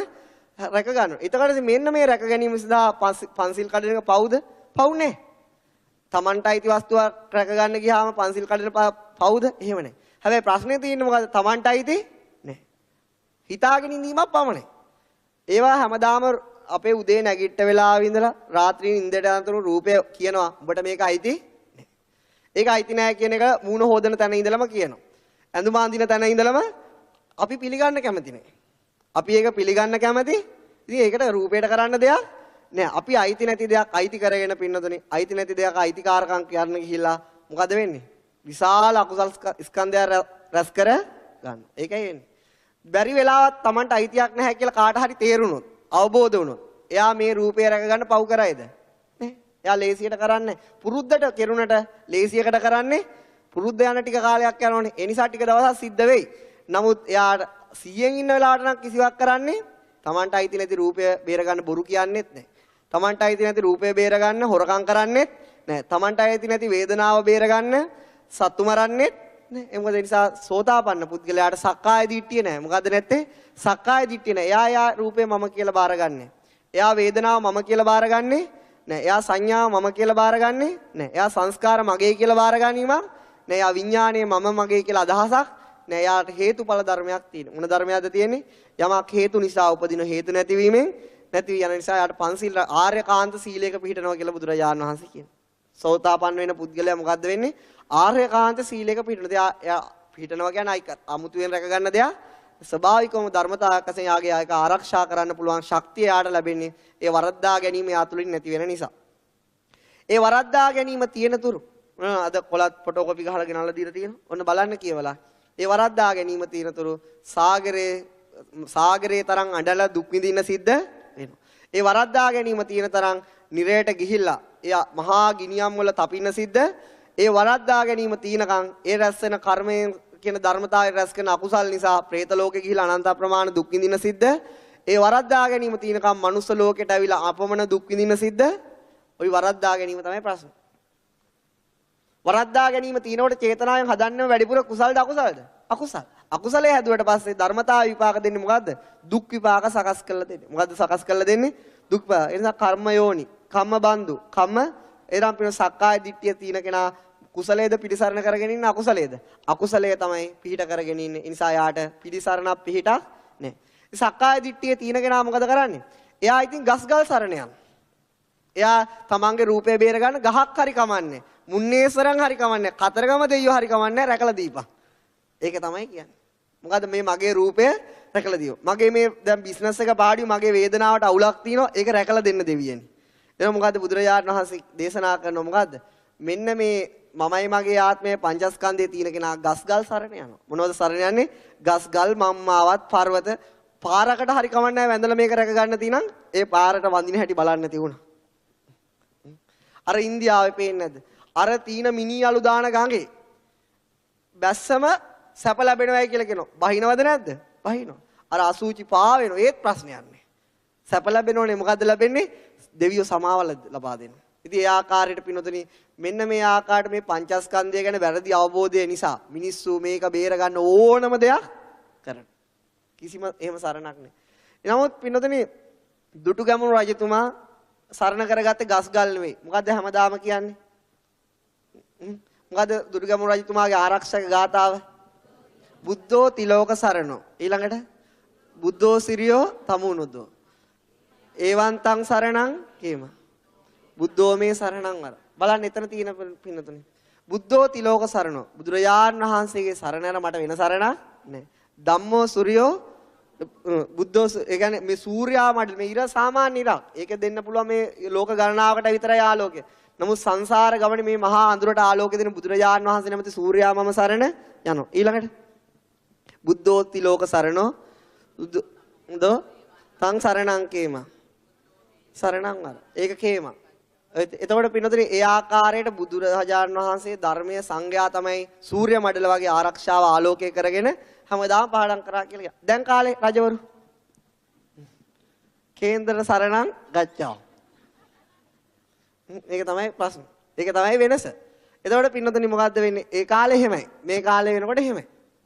ඉතින් ඒ ආකාරයට පින්නතුනේ කොහොම හරි බුදුරජාණන් වහන්සේ සරණ යන්න ලැබෙන්නේ මෙන්න මේ තියෙන භයානකම තේරුම් ගන්න අයට විතරයි. ඒ භයානකම කාට හරි තේරුම් ගන්න තියෙනවා නම් එයාට තේරෙනවා බුදුරජාණන් වහන්සේ පිට කරගන්න වෙනවා. මොකද මේ වරද පෙන්නලා දෙන්න එකම ශාස්ත්‍රුන් වහන්සේ බුදුරජාණන්. දැන් පිනදනේ අපි කිසිම ධර්මයකට අයත් නැහැ කියලා හිතමු. බුදුදහමට අයතුත් නැහැ. කිසිම ලෝකයේ ආගමකට අයිති නැහැ. නිකන් කල්පනා කරලා බලන්න. නිකමට කල්පනා කරලා බලන්න අපි තුල වරද්දා ගැනීමක් තියෙනවද නැද්ද කියලා. තේරෙන දේ තමයි රූපය. තේරෙනම දේ තමයි මොකද්ද? රූපේ. එතකොට අපිට තියෙන අදහසක් තියෙනවා රූපේ මමයි මගේ ආත්මය කියලා. මුළු ලෝකෙට මේම අදහස තියෙනවා. මුළු ලෝකේ ඉන්න හැම මිනිස්සෙට මේ අදහස තියෙනවා. මුළු ලෝකෙම ඉන්නේ අදහසනේ. කිසිම ආගමකට නැතුව කල්පනා කරලා බලන්න. මේක මම නම්, මේක මගේ නම්, මේක මට ඕන විදිහට පවතින්න ඕන. එහෙනම් මට ඕන වෙලාවට වැසිකිලි යන්න බෑ. මට ඕන වෙලාවට බත් කන්න දෙන්න, එයාට ඕන වෙලාවට කන්න දෙන්න බෑ. නමුත් එහෙම වෙනවද? එහෙම වෙන්නේ නැහැ. මොකද ශරීරයට ඒ අවශ්‍යතාවයන් නැති වෙනකොට ඒ ඉෂ්ට කරලා දෙන්න සිද්ධ මේ ශරීරය මගේ. මේ අඳින ඇඳුම් නම් ජරා කරන්න ඔයාට අයිතියක්. එහෙම වෙනවද? එහෙම වෙන්නේ නැහැ. කිසිම ආගමකට නැතුව යම් කිසි ආකාරයක මදහත්ව මිනිස්සෙක් බැලුවොත් ඇත්තටම මොකද්ද තේරෙන්නේ? රූපය Tamanට අයිති දෙයක් නෙමෙයි. ඒක නිසා තමයි ඒක Tamanට ඕන විදිහට පවත්වන්න බැරි කියලා අදහසට එන්න පුළුවන්. ඉතින් ඒකම ඇතිනේ මේ බුදුරජාණන් සරණ යන්නේ. ඒ අපිට ඉපදිච්ච දවස් ඉඳලා මැරෙනකම්ම අපිට ඕක තේරෙන්නේ නැහනේ. අපි හැමදාම කනවා. හැමදාම වතුර බොනවා. හැමදාම බෙහෙත් ගන්නවා. ඕවෙන් තමයි මේ ශරීරය ගැට ගහගෙන යන්නේ. නමුත් අපි ඔහොම අපිට එහෙම වුණත් අපි ඒත් හිතන්නේ මොකක් කියලාද? මගේම තමයි. දැන් මෙච්චර කියා දෙනවා. ඒත් ඉතින් කාගේද? මගේම තමයි. මේ මදහත්ව කල්පනා කරලා බලන්න. මදහත් ඒ කියන්නේ එකකටවත් නැතුව Tamanට අයිතියක් තියනවද කියලා? නෑනේ. එහෙම අයිතියක් නෑ. ඉතින් ඒ වගේ කවුරු හරි පෙන්වා දෙනව නම් පින්නතුනි. ඒක තමයි බුද්ධෝති ලෝක සරණ. බුද්ධෝ සූර්යෝ තමුන්. ඉතින් සූර්ය මඩලක් වගේනේ. ඒ තරම් බරගතු පින්න මුළු ජීවිත කාලෙම හොයාගන්න බැරි වරද. ඒ කියන්නේ මුළු ජීවිත කාලෙම කමින් බොමින් බෙහෙත් බොමින් ඒ තේරුම් ගන්න බැරි දෙයක් පෙන්නනවා කියන්නේ මොකද්ද? කොච්චර ලොකු පෙන්වා දීමක්.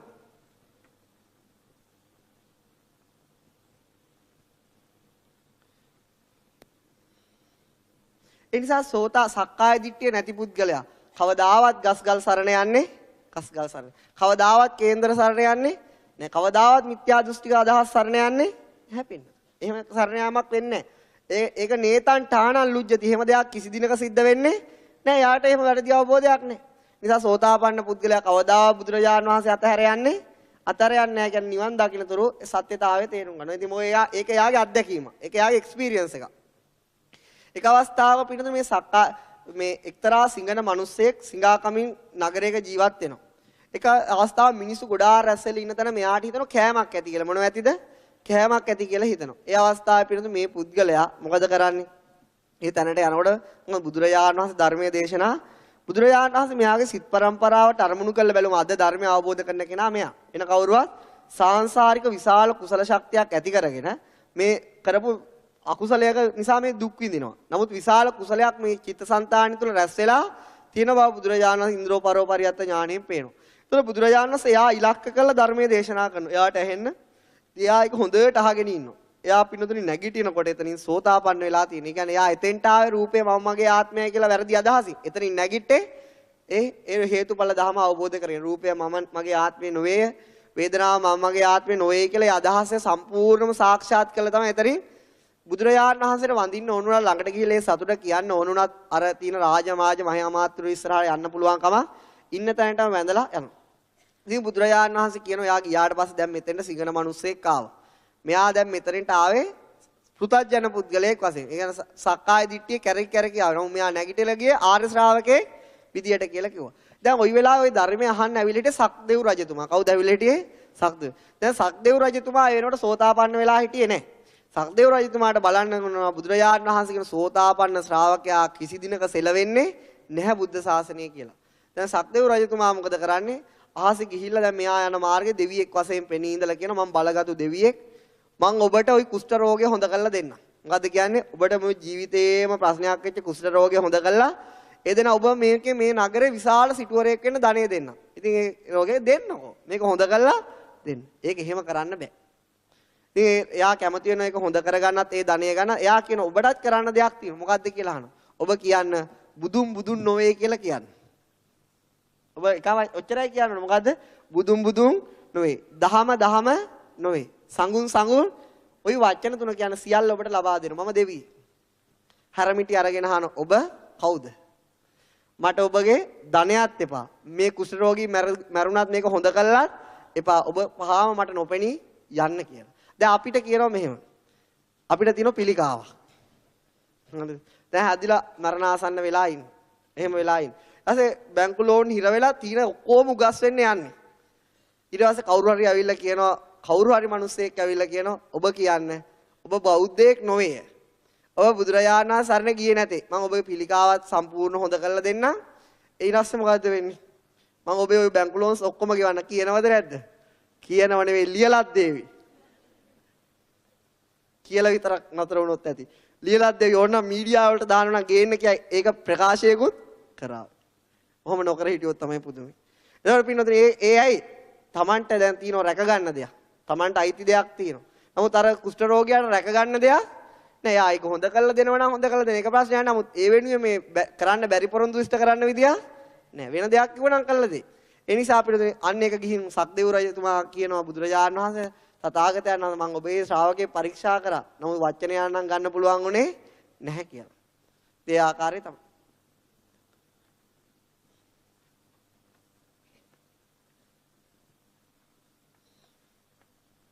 එතකොට පින්නතුන් මේ පින්නතුන් හදිස්සියෙන් හරි ලෙඩ රෝගය හැදිලා අර ආකාරයේ පාවදීමක් කරොත් ඒක හරිද වැරදිද? හරි. වැරදි නෑ. ඇයි වරදින්න විදියක් නෑනේ. ඔබ තාමත් හිතන්නේ රූපය මමගේ ආත්මයයි. එහෙනම් ඔබට රැක ගන්න දෙයක් තියෙන. ওই දිට්ඨිය තීනකම් ඒක කරනවාම තමයි. මේ ජීවිතේ කරන්න හේතු හැදුන්නේ නැතුනොත් නොකර ඉඳිවි. හැබැයි හැදුනොත් නම් කරනවාම තමයි. වෙනද බව ඒක හරි කරන. ඒ නිසා පින්නතුනි මොකද්ද වෙන්නේ? එහෙනම් කවදක හරි ඔබට මේ தත්ත්වයටපත් වෙන්න නම් මොකද වෙන්නේ? ওই වරද්දා ගැනීම සම්පූර්ණව අවබෝධ කරන්න ඕන. අන්න එදාට නම් ඔබ කවුරුවත් කරන්නේ නැත්තම් මේ යන සංසාර ගමනේ අනිවාර්යයෙන් ඔබ සිද්ධ වෙන දෙයක්. දැන් අද මනුස්ස භවයක් ලැබුවා කොච්චර පින් කරලා බුද්ධ ශාසන වල ඉන්නේ නැද්ද? දැන් අද මුස්ලිම් වෙලා ඉන්නවා. අද ක්‍රිස්තියන් වෙලා ඉන්නවා. මොකද මේ අතීත බුද්ධ ශාසන කොච්චර බුදුරජාණන් වහන්සේලාට වැඳගෙන සංඝයාට වැඳගෙන ඉන්නේ නැද්ද? නමුත් අද මොකද ඊට එරෙහිව නැගී සිටිනවද නැද්ද? ඇයි ඒ කරන්නේ? එයාලට අවබෝධයක් නැහැ මේ පංචස්කන්ධය මම මගේ ආත්මය නෙවෙයි කියලා. ඒ අවබෝධය ඇතුව ඒගොල්ලෝ ඉපදුනා නම්, ඒ කියන්නේ ඒ පෙර භවයකම සෝතාපන්න වෙලා මනුස්ස භවය ඉපදුනා නම් එයා කවදාවත් කරයිද? කවදාවත් වෙන්නේ. ඒක කවදාවත් සිද්ධ වෙන්නේ. එයා කවදාවත් සිද්ධ වෙන්නේ නැති දෙයක්. ඉතින් හැම දෙයක් තියෙනවා. ඊළාට පින්නතුනේ දැන් මේ පින්නතුන් තේරුම් ගන්න ඕනේ හිත ගන්න අරමුණක්. හිත ගන්න මොකද්ද? අරමුණ.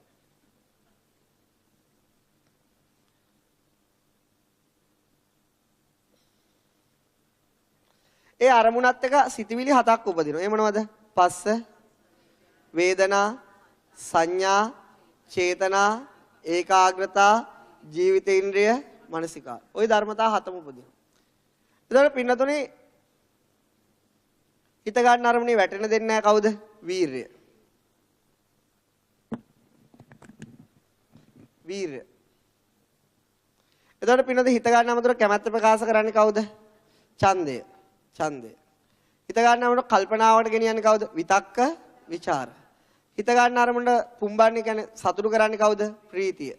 ප්‍රීතිය. එතකොට පින්නතුනේ බලමු. හිත ගන්න අරමුණත් එක ප්‍රීතිය උපදින්නේ නැහැ. එහෙනම් අපිට මොකද්ද කරන්න බැරි?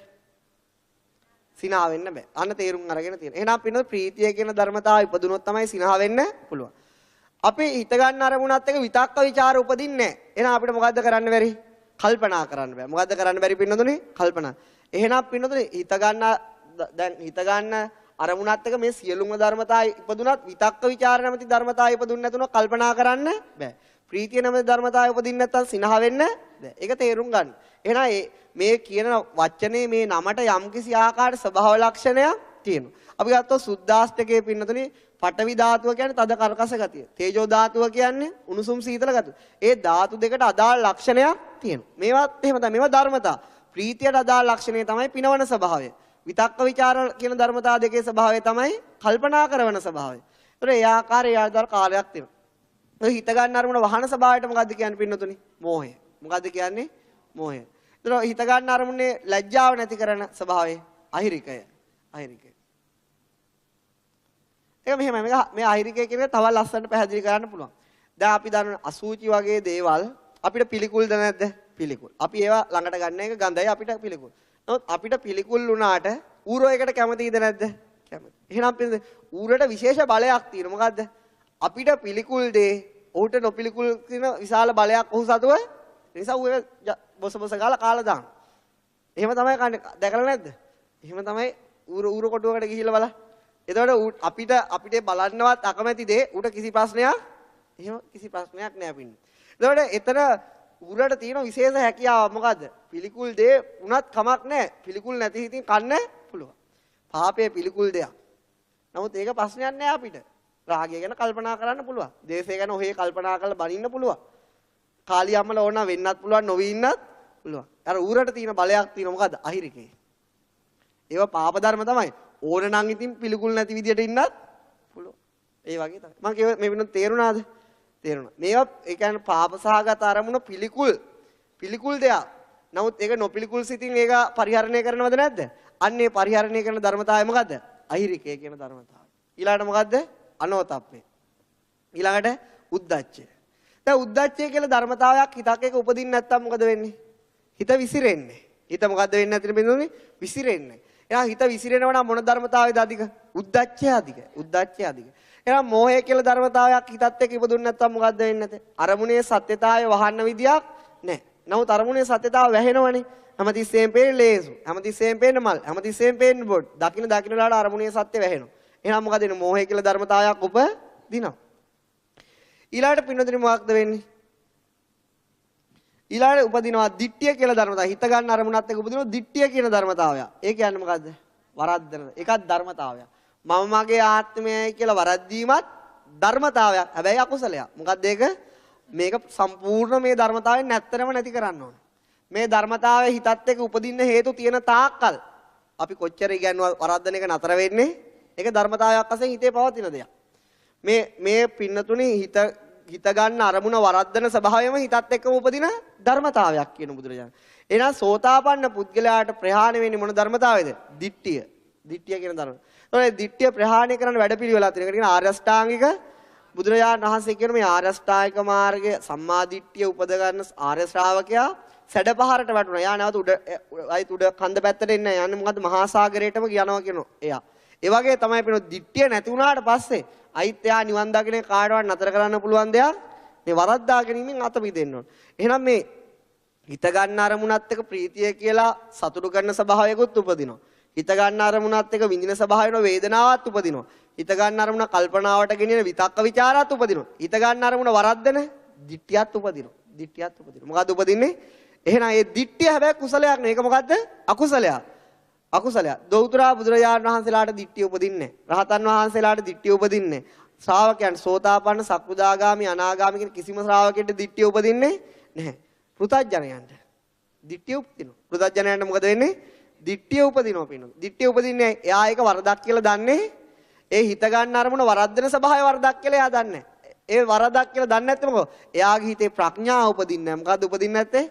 දැන් අපි මේක වරදක් කියලා මේ දැනගන්නේ මොන ධර්මතාවය නිසාද? හිත ගන්න අරමුණත් එක ප්‍රඥාව කියලා ධර්මතාවයක් උපදින නිසා. මේ බුදුරජාණන් වහන්සේගේ ධර්මය ඇහෙද්දී හිත ගන්න අරමුණත් එක තියෙන මේ කුසල ධර්මතාවය. ඒක තමයි අන්තිමටම විස්තර කරන ධර්මතාවය. ප්‍රඥාව කියලා ධර්මතාවය. මොකද්ද?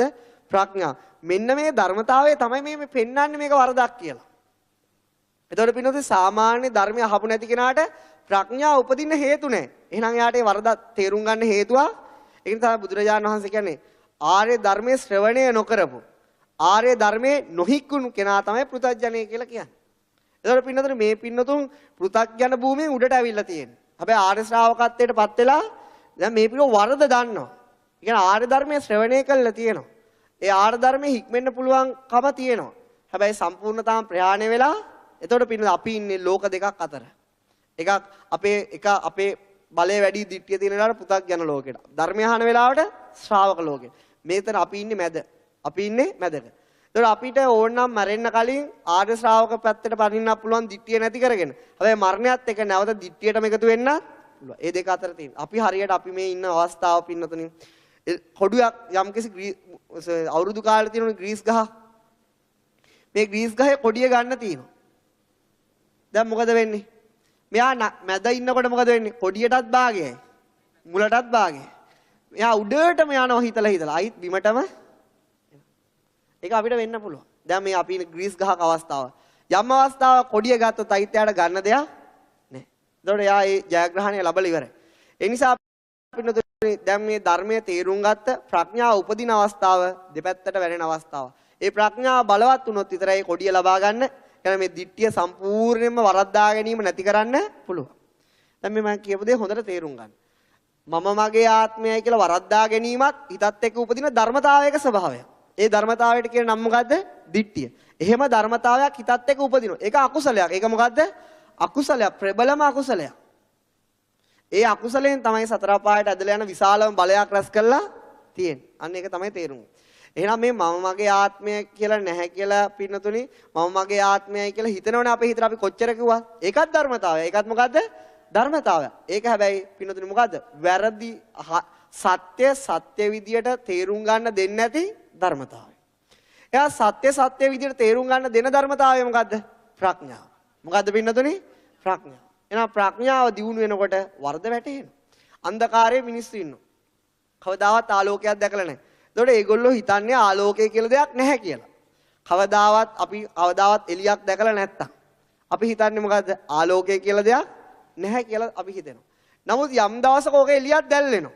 අන්න එතකොට මොකද වෙන්නේ? අපිට කියන්න බෑ ආලෝකය කියලා දෙයක් නැහැ කියලා. ඇයි අපි ඊට කලින් කියන්නේ ආලෝකය කියලා දෙයක් නැහැ කියලා? අපි ආලෝකය ගැන දන්නේ නැති නිසා. මොකක් ගැන දන්නේ නැති නිසාද? ආලෝකය. දැන් අපි දන්න ලෝකේ යම් නිෂ්පාදන තියෙනවා. යම් සොෆ්ට්වෙයාර් තියෙනවා. දැන් මේ අද හොයාගන්න සොෆ්ට්වෙයාර්ස් ඇති.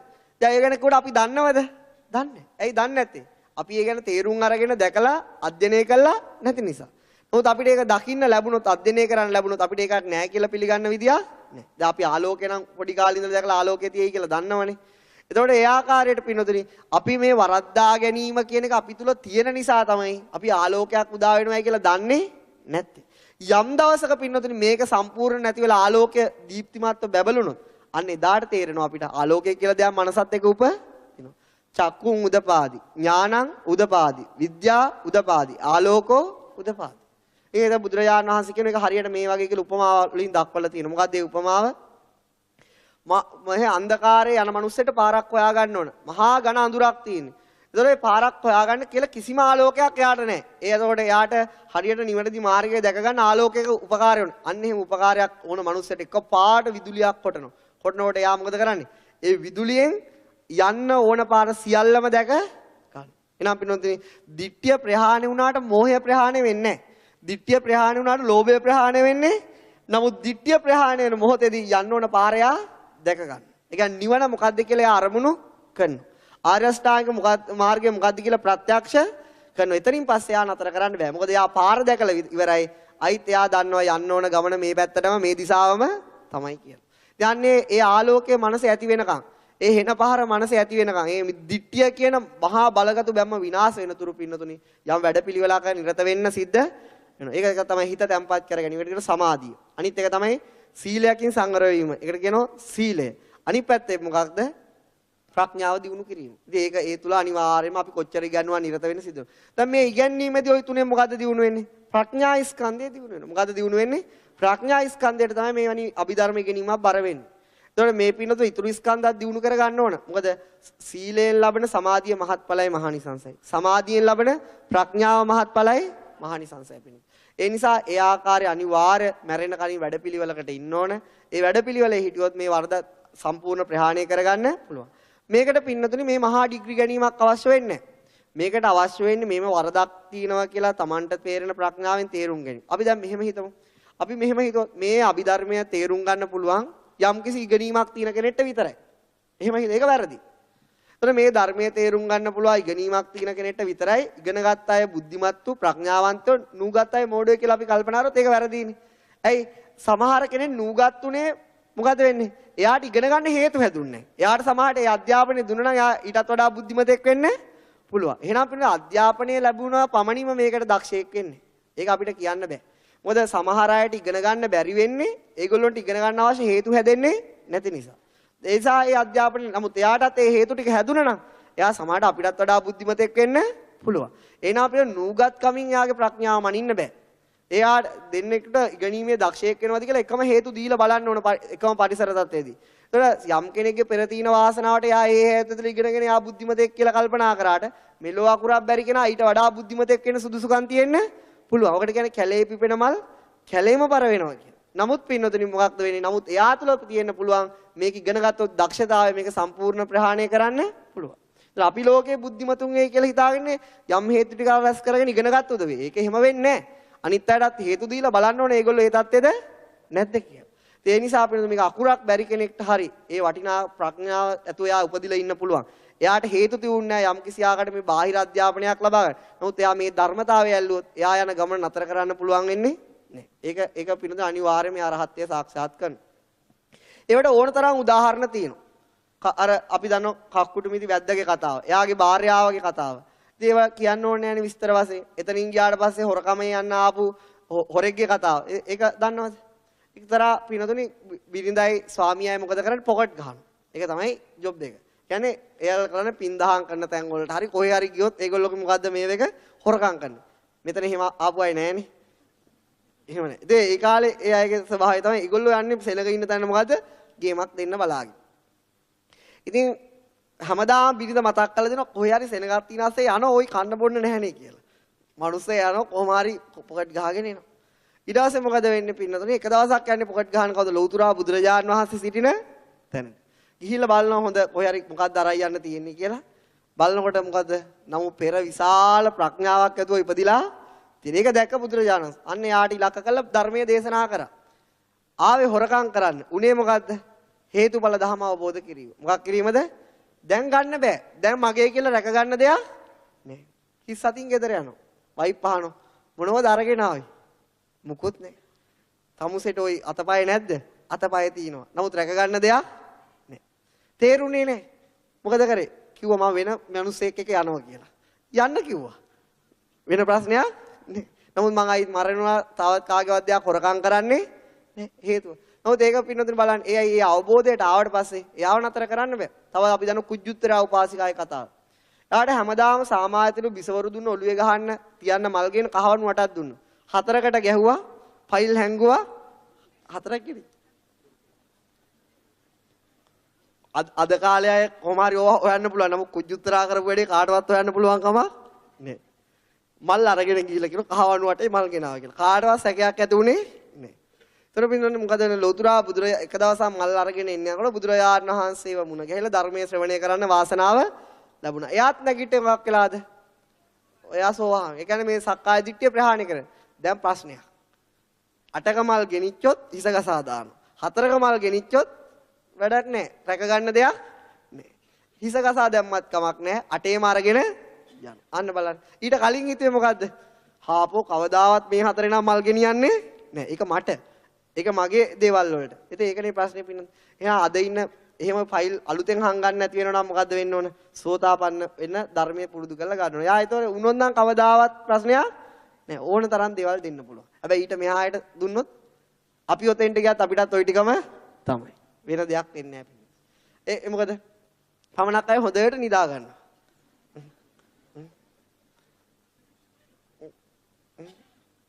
පමණක් අය හොඳටම නිදි. ඒ කියන්නේ මොකද්ද? ඒ වගේ. එතකොට දැන් අපි බලමු පිළිමේ කුජුත්තරා කියන කෙනා. එයාට නමුත් සහජයෙන්ම අපි සාමාන්‍ය කෙනෙක් හිතන්න පුළුවන් මෙයා බුද්ධිමත් කෙනෙක් නෙවෙයි. මේ වැඩකාරී. නමුත් බුදුරජාණන් වහන්සේ දැක්ක එයාට හැකියාව නිසා ඉගෙනීම මේකට බලපාන්න මේකට බලපාන්න මොකද? තමන්ගේ ප්‍රඥාව. අපි නූගත් කියලා කියන්නේ අපි ගොඩාක් දුරට නූගත් කියලා කියන්නේ අපි දන්නවා අපිත් එක්ක ඉන්න සමහර යාළුවන්ට හොඳට ඉගෙන ගන්න පුළුවන්. නමුත් ඒ අවශ්‍ය හේතු වලින් එයා দমনය වෙන්නේ නැති නිසා එයාට ඒකට යන්න බැරි වුණා මිසක් හැකියාව නැතුව නෙවෙයි. ඒ නිසා පස්සේ කාලෙක දරා දිනව වෙන්න පුළුවන්. පස්සේ කාලෙක ගල් කඩනව වෙන්න පුළුවන්. නමුත් ඒ හැකියාව එයා තුළ තියෙනවා. මොකද ඒ හේතු එයා හදාගත්තේ නැහැ. ඒ නිසා ඒක තේරුම් ගන්න පුළුවන් මේක ඉගෙනීමකින් බොහෝ අය ඇවිල්ලා මට කියන දෙයක් තමයි හාමුදුරනේ මේ අභිධර්මයේ කියන එක මේ ටික ඉගෙන ගත්තොත් තේරෙනව නේද? එයා මොකද්ද කියන්නේ? ඒ හිතන්නේ මොකද? ඉගෙන ගත්ත කෙනා විතරයි ප්‍රඥාවන්ත. එහෙනම් අනිත් අයටත් හේතු දීලා බලන්න ඕනේ. ඒ නිසා අපි එහෙම කළා නෑනේ. මේ ලෝකේ එහෙම සමාන උපකාර ලැබෙන්නේ නැහැ. පෙර කර්මයකට බලපාන. ඒතකොට ඒ නිසා අපිට කවුරුවත් නුගත් කියලා කියන්න පුළුවන් කම නැහැ. ඒ නිසා ඕන කෙනෙක්ට මේක අවබෝධ කර ගැනීම විවෘත වෙනවා. අපිට අද අභිධර්මයේ තවත් පැත්තක් පෙන්වන්න හදන්නේ. අද නම් ටික අභිධර්මයේම වෙයි මේක. එතකොට මෙහෙම දෙයක් තියෙනවා. අද මේ පින්නතොනි ගැන්ව හිත ගන්න අරමුණත් එක්ක ඇලෙන ස්වභාවය මොකද්ද? ලෝභය. කුසලයක්ද අකුසලයක්ද? අකුසලයක්. අයි අරමුණේ ඇලීම මොකද්ද? ලෝභය අකුසලයක්. දැන් ලෝභය කියලා ධර්මතාවයක් හිතත් එක්ක ඉපදුනහම අපි මොකකට හරි ආස කරා කියමු. අපි මොකකට හරි ආස කරා. ඒ ආස කරා කියනකොට අපි මොකද්ද උනේ? අපි ලෝභ වුණා කියලා කියන්නේ මොකද්ද උනාද? අනේ මට හරි ලෝභයක් ඇති වුණා. අනේ මට හරි තණ්හාවක් ඇති වුණා. එතකොට ඒ වගේ ධර්ම එහෙම ස්වභාවයක් අපිට ඇති වුණාම හිතක් උපදිනවද කියලා අපි දන්නේ නැහැ. අපි අර නමින්ම ප්‍රකාශයටපත් කරනවා. නමුත් ලෝභයට තනියෙන් උපදින්න පුළුවන්කම. නමුත් ඒ ප්‍රකාශයත් එක්ක බලගතු ක්‍රමයක් දෙයක් තියෙනවා. එහෙනම් ඒ ලෝභයක් හිතත් එක්ක ඉපදුනාට පස්සේ මුළු හිතේම පාලන බලය කාගේ අතටද ගන්නෙ? ලෝභයේ අතට ගන්නවා පින්න. ඒක තමයි ස්වභාවය. අපිට තරහ ගියාට පස්සේ අපි කෙලින්ම කියන්නේ තරහ ගියා කියලා. හිත ඇවිල්ලා අරමුණ අරගෙන විරුද්ධ වුණා කියනවද? නෑ. හිතක් උපදින බවක්වත් අපිට තේරෙන්නේ නෑ. ඒ තරමට හිත යටපත් කරගන්නව කවුරු විසින්ද? ද්වේෂය විසින්. ඒතර අපි කියන්නේ තරහ ගියා කියලා. එහෙමමයි අපි කියන්නේ. අපි යම් දෙයකට ආස වුණා කියලා මට ඒකට ලෝභයක් ඇති වුණා. ඒකට ආසාවක් ඇති වුණා. ඒකට මට හරි ආසයි යන්නේ. දැන් හිත අරමුණ ඇරිලා ඒක ඇලෙනවා ඒක මුකුත් මතක නෑ. එහෙනම් මේ ධර්මතාව විසින් මොකද වෙන්නේ? හිත බලගත්ු ආකාරයට මේ ඉපදිනකොට හිත යාගේ නතු කර ගැනීමේ අදහසක් තියෙනවා. හිතේ මුල් ගැනීමේ අදහසක් තියෙනවා. හිත කියන ධර්මතාවයක් නැත්තටම නැහැ කියලා පෙන්වීමේ ස්වභාවයක් ඒගොල්ලොන්ට ඒ තරම් උඩට මතුවෙන්න පුළුවන් හැකියාවක් මේ ලෝභයට දේශයට තියෙනවා පින්නේ. දැන් අපි බලමු මහ පොළව ගත්තට පස්සේ දැන් අපි කාට හරි ආදරේ කො මෙහෙම හිතට අරමුණක් ආව ඒ අරමුණේ ඇලුණා මම ඒක තමයි මේ ආදරේ කියලා කියන්නේ එහෙම හිතනවද? නෑ. කෙලිම වෙන්නේ මොකද්ද? ලෝභය. අර එහෙම කවදාවත් කියලා තියනවද? මේ හිතට අරමුණක් එනවා ඒකත් ඇති වෙනව නැති වෙනව ඒකට මේ මං ඇලෙනවා ඒක තමයි මේ කියන්නේ කියලා කවදාවත් ප්‍රකාශයටපත් කරනවා. එහෙම කියන්නේ. ඒ මොකද? අර ලෝභය කියන ධර්මතාවයේ හිතත් ඉතුරු සිතිවිලිත් ඔක්කොම යාගේ යටතට ගන්න. ඒ නිසා මේව තමයි අකුසල් මුල්. මේවට කියන්නේ මොකද්ද? අකුසල් වල ප්‍රධානියෝ මේගොල්ලෝ. දැන් අපි ගත්තොත් මහ පොළව. මහ පොළවේ ගහකට තියන්න ඕන උන ගහක් රඳවන්න ගහකට ඉන්න උපකාර ගහක් මහ පොළවේ නිකන් තියෙන්නේ නැහැ. මහ පොළවේ ගහ පිහිටන්නේ මොකක් උපයෝගී කරගෙනද? මුල් උපයෝගී කරගෙන. එතන පිටින් මුල් තමයි මොකද්ද වෙන්නේ? ගහට මහ පොළවේ ඉන්න උපකාර කරන්නේ. එහෙනම් ගහ මහ පොළවේ තියෙන හේතුව මොකද්ද? මුල්. මොනවද හේතුව? මුල්. මුල් නැත්තම් ඉන්න විදිය මුල් කැපුවම මොකද වෙන්නේ? ඉවරටම ඉවරයි. එහෙනම් අපිට මහ පොළොව මත ගස් තියෙනවා. නමුත් ඒ ගස් වලට එහි රැඳී ඉන්න කෙලීම අල්ලා ගැනීම කරලා තියෙන්නේ කවුද? මුල්. එහෙනම් අපිට මේ සංසාරේ අකුසලයෙන් ගැලවෙන්න දරුව අල්ලාගෙන ඉන්න මුල් කවුද? ලෝභ, ද්වේෂ, මෝහ. ගහේ තියෙන මුල් මහ පොළොව අල්ලගෙන මහ පොළොවේ පිහිටනවා වගේ. හිතත් එක්ක උපදින ලෝභය, ද්වේෂය, මෝහය කියන දේවල් සම්පූර්ණ මේ සංසාරෙම තදට අල්ලගෙන සංසාරෙ මත පිහිටවලා තියෙනවා. ඒ නිසා ඒවට කියනවා බලවත් හේතු ධර්ම. මොන ධර්මද? හේතු. මේ සංසාරේ යන්න ප්‍රධාන හේතු. ඒවා ඉස්සරහට තේරුම් ගන්න පුළුවන්. ඒ නිසා ලෝභය කියලා කියන්නේ පින්නතනේ ලේසියෙන් පහසුවෙන් වචනෙට විතරක් විස්තර කරන දෙයක් නෙවෙයි. සංසාරේ මුල් බැසගත්තු දේවල්. මොන දේවල්ද? සංසාරිකව මුල් බහලා සංසාරේ පිහිටවන ධර්මතාව තමයි කියන්නේ. ඒක හරියට පේනවා අපි මහ පතාක ගස් දැක්කත් තියෙන්නේ මොකකින්ද? මුලෙන් තියෙන්නේ. මුල තමයි කෙලිම ඒකේ පිහිටලා ඉන්න උපකාර කළා. එහෙනම් මේ සංසාරේ යන්න පිහිටන්න උපකාර කරන ධර්මතාව වලට කියන්නේ මොකද්ද? ලෝභ, ද්වේෂ, මෝහ. අන්නේ ආකාරයට. ඒ වගේ ධර්මතාවයක් ඉපදුනාම හිත වේදනාව කියලා දෙයක් තීනවද මතකත්? නෑ. ඒ ධර්මතාවයම අපිට ඒක උද්දීපනයෙන් අපි ඒකට වචනයට නැගීමෙන් පේන්නේ ඒ ධර්මතාව කොච්චර බලගතුද කියලා. කොච්චර මුල් බැසගෙනද කියලා. එතකොට පින්නතුනේ අපි බලමු. දැන් මෙහෙම දෙයක්. බුදුරජාන් වහන්සේ පින්නතුනේ මෙන්න මේ ආකාරයට සත්‍යතාව විස්තර කළ හිත් කීයක් බුදුරජාණන් වහන්සේ විස්තර කරලා තියෙනවද? සිත් කීයක් විස්තර කරලා තියෙනවද? 89ක් විස්තර කළා. කීයක් විස්තර කරලා තියෙනවද? 89. මාරයිනේ. හිත 89ක් විස්තර කරලා තියෙනවා. ඒවා විස්තර කරලා තියෙන ලෝභ මූලික, ඊළඟට දේශ මූලික, ඊළඟට මෝහ මූලික, ඊළඟට කුසල මූලික, ඊළඟට ධානය එහෙම කියලා තියෙනවනේ. එහෙම තියෙනවා. දැන් ඇත්තටම පිළිදේ පුංචි කාලේ යම් ආකාරයක පෙරහුරුවක් ලැබපු නැති කෙනෙක්ට 89 මතක තියාගන්න පුළුවන්ද? බෑනේ. බෑනේ එහෙම කරන්න බෑනේ. එහෙනම් මේක යම් ඉගෙනීමකින් ඒ හිත පුරුදු කරගත්ත කෙනෙක්ට තමයි මතක තියාගන්න පුළුවන්. ඒකත් මෙතනත් කිසි ප්‍රශ්නයක් නැහැ. හිත 89ක් ලෝකේ නැහැ. හිත 89ක් කියනවායි කියලා කොට හිත 89ක් ලෝකේ නැහැ. ඒ නිසා ඒකත් ප්‍රශ්නයක් වෙන්නේ නැහැ. එතකොට පින්නතුනේ ලෝකේ තියෙන එක හිතක් පමණයි. දුරං ගමං ඒකචර. දැන් අපි සත්‍යතා 82ක් විස්තර කරනකොට 89ක් විස්තර කරනකොට චිත්තය කියලා එකක්ද විස්තර කරන්නේ? එකයි. එහෙනම් 89ක් කවුරුවත් මතක තියාගන්න ඕනේ නැහැ. හිතට පාලියෙන් කියනවා චිත්තය කියනවා. ඊළඟට කියනවා විඥානය කියනවා. ඊළඟට කියනවා මොකද? මන. එක හිතයි තියෙන්නේ. හිත 89ක් නැහැ. එහෙනම් ඊට පස්සේ කවදාවත් කියන්න එපා හිත 89ක් තියෙයි කියලා. එහෙම දෙයක් නැහැ. එහෙනම් කාටවත් මෙතනින් එහාට උගන්වන දේවල් මතක තියාගන්න බැරුවට ප්‍රශ්නයක් නැහැ. එක හිතයි තියෙන්නේ. ඒක මතක තියාගන්න පුළුවන්ද? පුළුවන්. ඒක මතක තියාගන්න පුළුවන් නම් ප්‍රශ්නයක් නැහැ. නිදා ගන්න පුළුවන්ද? පුළුවන්. ඊළඟට මොකද්ද වෙන්නේ පින්නද? දැන් ඒක මේ වගේ දෙයක්. ඔන්න මේ පින්නතුනේ ඒක මම මේකට කලින් විස්තර කරා. නමුත් මම ආයිත් මේක කියන්නම්. දැන් අපේ පින්නතුනේ මොකද්ද වෙන්නේ? අපේ ගමේ තනිකර තොවිල් පෙවිල් තියෙන ගම්මානයක්. දැන් මේ කාලේ තොවිල් නැහැ. දැන් අපේ ගාලේ භාවනාවට සටහනක් කරනනේ. ඒ ආසන්නේ ගෙදර කර අපේ ඉන්න රණේ මාම කියලා කෙනෙක් තොইল CD එකක් ගෙනල්ලා නිකන් භාවනා ශාලා උඩ යනවා. දාගෙන ඉවරයි.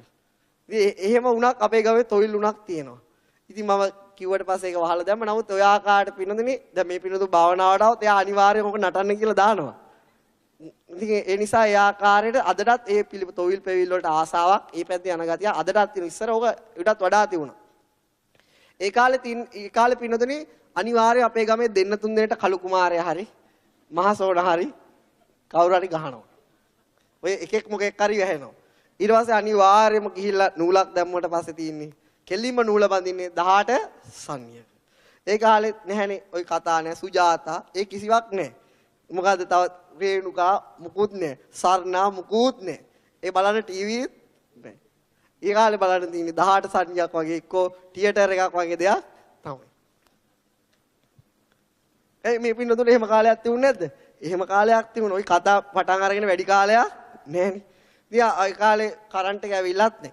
ඉතින් මොකද වෙන්නේ? ওই වගේ එකක් තිබුණොත් ඕක තමයි ඉතින් බලන්න යන්න ආසාව. ඉතින් අපි දන්නවා උදේට පින්නදී බෙරේ ගහනකොට යහන් කවි ඇහෙනකොට අර යක් බෙරේ ඇහෙනවනේ. අපි දන්නවා අද අනිවාර්යෙන් ගමේ තොවිලයා තුන් වේලේ ගහනවා. ඊට පස්සේ ඉතින් අපි ගෙවල් වලට කියලා අර ලන්තෑරුම් පත්තු කරගෙන හුළු වතු පත්තු කරගෙන ඔක්කොම අර ගෙදරට රැස් වෙනවා. ඉතින් අර ගොක්කොල වලින් ලස්සනට සරසලා ඉතින් එහෙම තොවිල් මඩුව තියෙනවා. ඉතින් රැට පාන් දෙනවා බටර් ගාලා ඒවත් තියෙනවා. ඒක සම්ප්‍රදායක්. එතකොට එහෙම දේවල් තියෙනවා. ඒ කාලේ ඇස්ට්‍රාමාගනි දැන් තියෙනවද දන්නේ? ඒව තමයි තියෙන්නේ. එතකොට පින්නතුනි මොකක්ද? කොහොම ගොක්කොල දාලා කොහොම දානකොට ගිහින් ඒ තොවිල බලාගෙන ඉනකොට අර සුදු රෙද්දකින් වහලා ආතුරයක් තියෙන. يعني අර කළු කුමාරේ ගහපු කෙනා. මහසෝනා ගහපු කෙනා. එයා පෙන්නන්නේ. ඉතින් එහෙම එයාත් ඉන්නවා. ඊට පස්සේ මොකද එලා ගැට බෙරේ ගහලා රතු පාට බැඳගෙන යහන් කවි කියනවා.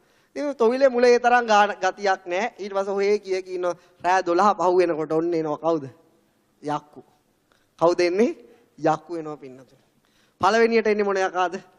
අර දුම්මල ගහගෙන කටේ පන්දම් ගහගෙන මොන යකාද එන්නේ? රීරියකා.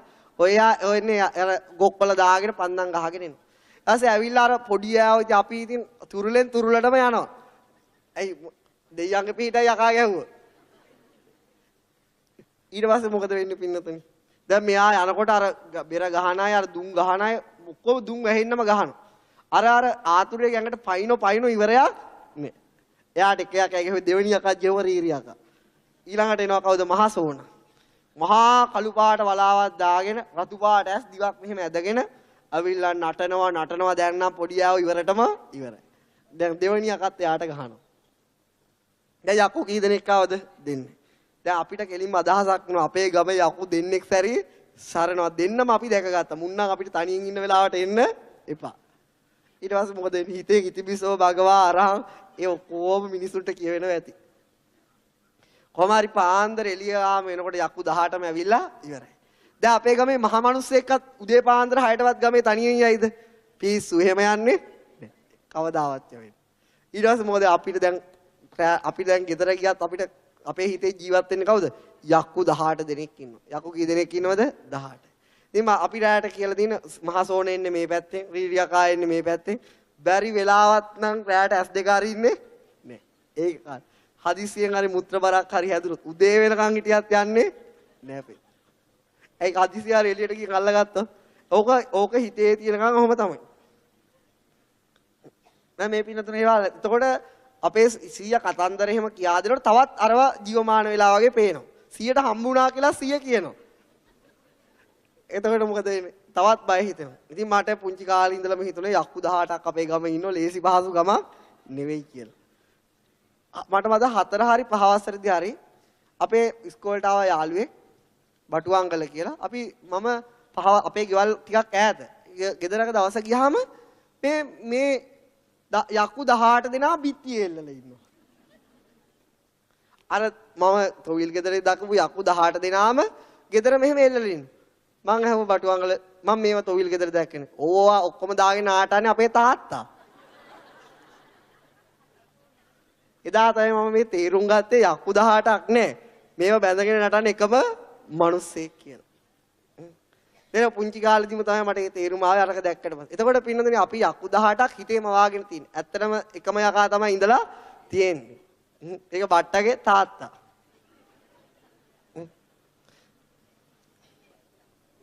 එතකොට පින්නතුනි මොකද? ඔන්න ඔය වගේ තමයි. හිත 89ක් ලෝක ධාතුවේ නැහැ. හිත අඳින යක්ෂ ඇඳුම් 89ක් තියෙනවා. ඕක තමයි ප්‍රශ්නේ. හිත එකයි තියෙන්නේ. එයා ඒ වෙලාවට අඳින ඇඳුම් 89ක් තියෙනවා. අන්නේ ඇඳුම් 89 ගමයි අපි තේරුම් ගන්න තියෙන්නේ. එක පුද්ගලයයි මූණු 18යි. එක හිතයි හැසිරෙන ආකාර 89ක් තියෙනවා. 89ක් තියෙනවා.